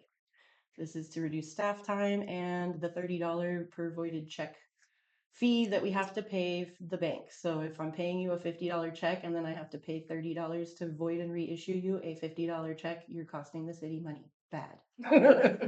Okay, well, isn't it a 90-day? Yes. It is. Unfortunately, I'm not pointing fingers, but some Oh, people yikes. have held onto their checks for much longer than 90 days. And it causes us a lot of staff time and effort and bank fees to correct that. I hope that's not me because I'm pretty good about it. I think. Bean Bank charging you money for that. Yeah. So my wife is all over. Take it on my water bill. Yeah. Bank. So yeah, Um, that's my report. Quarterly stipends issued after your third month. So that we're Okay. reducing staff time processing these. Fair things. enough. Fair enough. Julie, I just want to make sure we didn't miss you on the ad hoc comment, right? No, you didn't. It was I on have the staff staff report. Great. Okay. Um, Is that just okay? Is Danny done? Do we Uh, I'm comment done. on staff reports? sure. Could we just finish the ad hoc reports if there are any, and then take comments? Oh, okay. Yeah, sure. Thank you. Uh, council ad hoc committees. Do any committees have anything to report out? I think, Oh, I guess we do. yeah, Yeah, so, we are the recruitment, the city manager recruitment ad Yep. hoc, and, we've had, so far, I think, over 5 names, over the period of time since, it became obvious that we would, well, I need think a we city just wanna manager. report on what we're doing with But- Drew Pepe Smith, right? Yes, That's for open session. okay. Yeah. Um, And so Tripepi Smith is in the process of developing our city manager profile and what they call a brochure that they use for recruitment. And they've had each of us fill out a questionnaire and done an interview with the 4 of us, and you'll be next. And they have an interview, I believe, scheduled for tomorrow afternoon with staff. And so they're combining, all this information of what folks feel is important to the city and the next city manager. And they're going to be building that profile and brochure.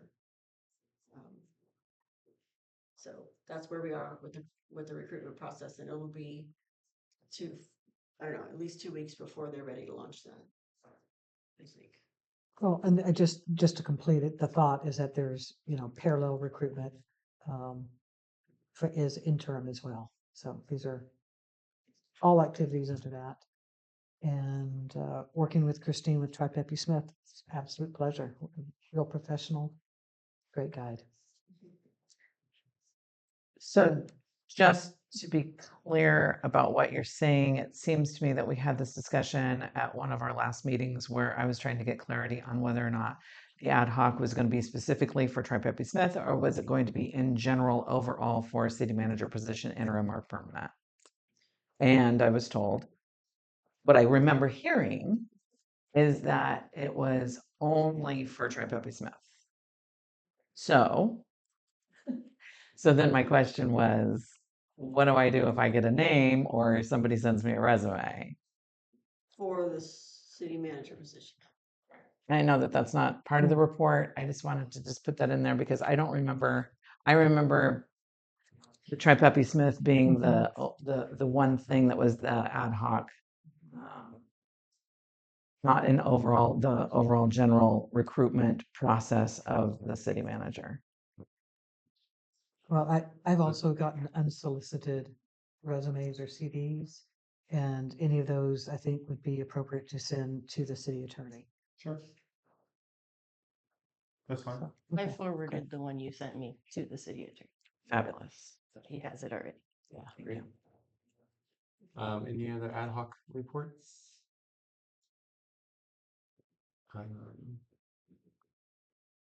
We're still working on, we are still working on our commissions. We've been delayed significantly due to political climate.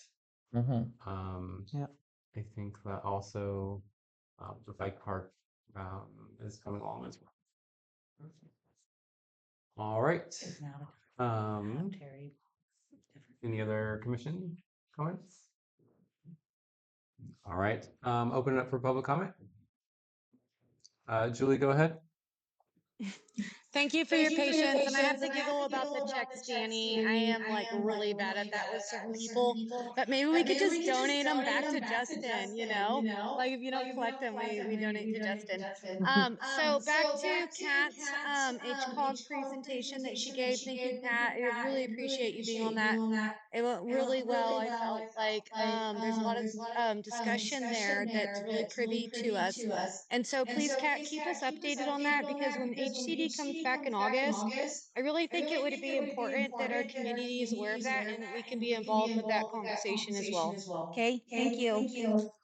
Thank you. All right, on to council correspondence. Do we have correspondence? It's in your packet. Right, we don't have to read it though, so. No, we don't. Okay, all right. Just know that it's there. Yep. Future agenda items, let's go right to left.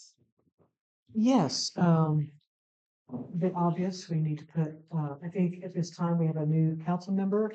And while I think you, John, may have absorbed some of the liaison spots from the previous council member, I think that we could reevaluate and see if there might need to be a redistribution on some of the appointments. Okay. So I would like that.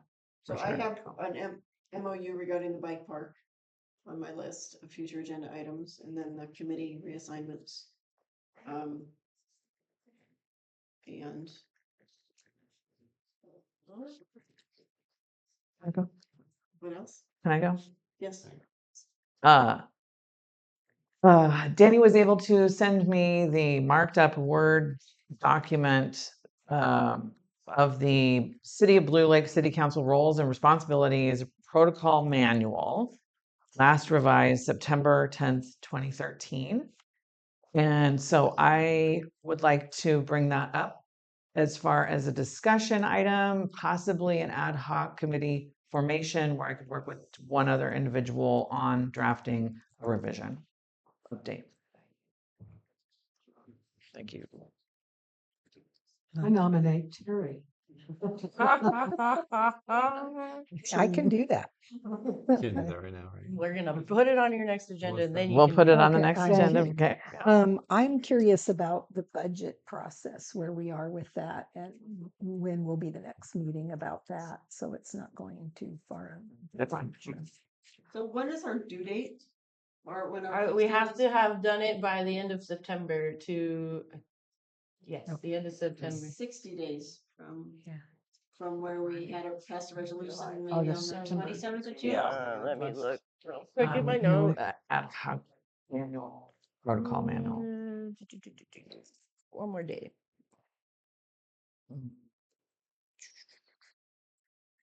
60 days from the 27th, so that will be August 27th. From the last minutes, it looks like closed session with Ron Hill, like power. A meeting thing we got done, process for commission reporting to the council, and I think that that's working on ad hoc already. Just looking through notes to see if I can find anything else. But, Gotcha. Yeah. I don't have any future agenda items right now. If I have any, I'll bring them forward to city staff. Sweet. Okay. Anybody else? Last call. Public have any future agenda items? Seeing none. One quick request. Sure. I think you might have the main list of future agenda items that do. have been discussed. Well, yeah. If perhaps Danny could have that and share with us.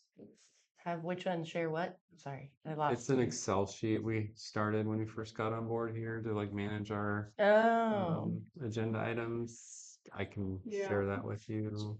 John and I looked at it just recently, and a lot of what's on it needs an update before it's distributed. Let's just say that, because it's a lot of stuff in there that kind of some of it got started, some of it got completed, and we just kind of need to look at that. Well, so we can see all the stuff we've done. So when people say we don't do anything, we show them. But I mean, okay. Anyway, all right. I have one more. I would like to put the International City Management Association ICMA ethics, code of ethics with guidelines on the agenda for discussion and adoption, possibly. Because I didn't see anything in our municipal code about any code of ethics or. Mhm. Okay, okay. Alrighty. Anything else? That's it for now, I think. Agenda No. items, we're good? Okay. Stuff always comes up though. Danny, follow up with me later on the agenda items if you want. Yeah, yeah, Do it. Oh, Julie's got something. Oh, I apologize. Julie, go ahead. Yes, you guys, I know we have a very tight night tonight, but I would like to bring back any entities that have an MOU potential with our city. We have a few that we could potentially be creating those with, and I would like some reflection on that and potentially bring that back with which ones actually constitute us getting an MOU with. And I think like the restoration, the bike park, what we're gonna do with RCMBA, there's a few. So just keeping that in mind and how we can construct that to move forward. Thank you. Great, thank you. Okay. Moving on to public comment and closed session. Who would like to comment on closed session? Anyone? Last call for public comment and closed session. Can we get a motion to move into closed session? So moved. Second. All right.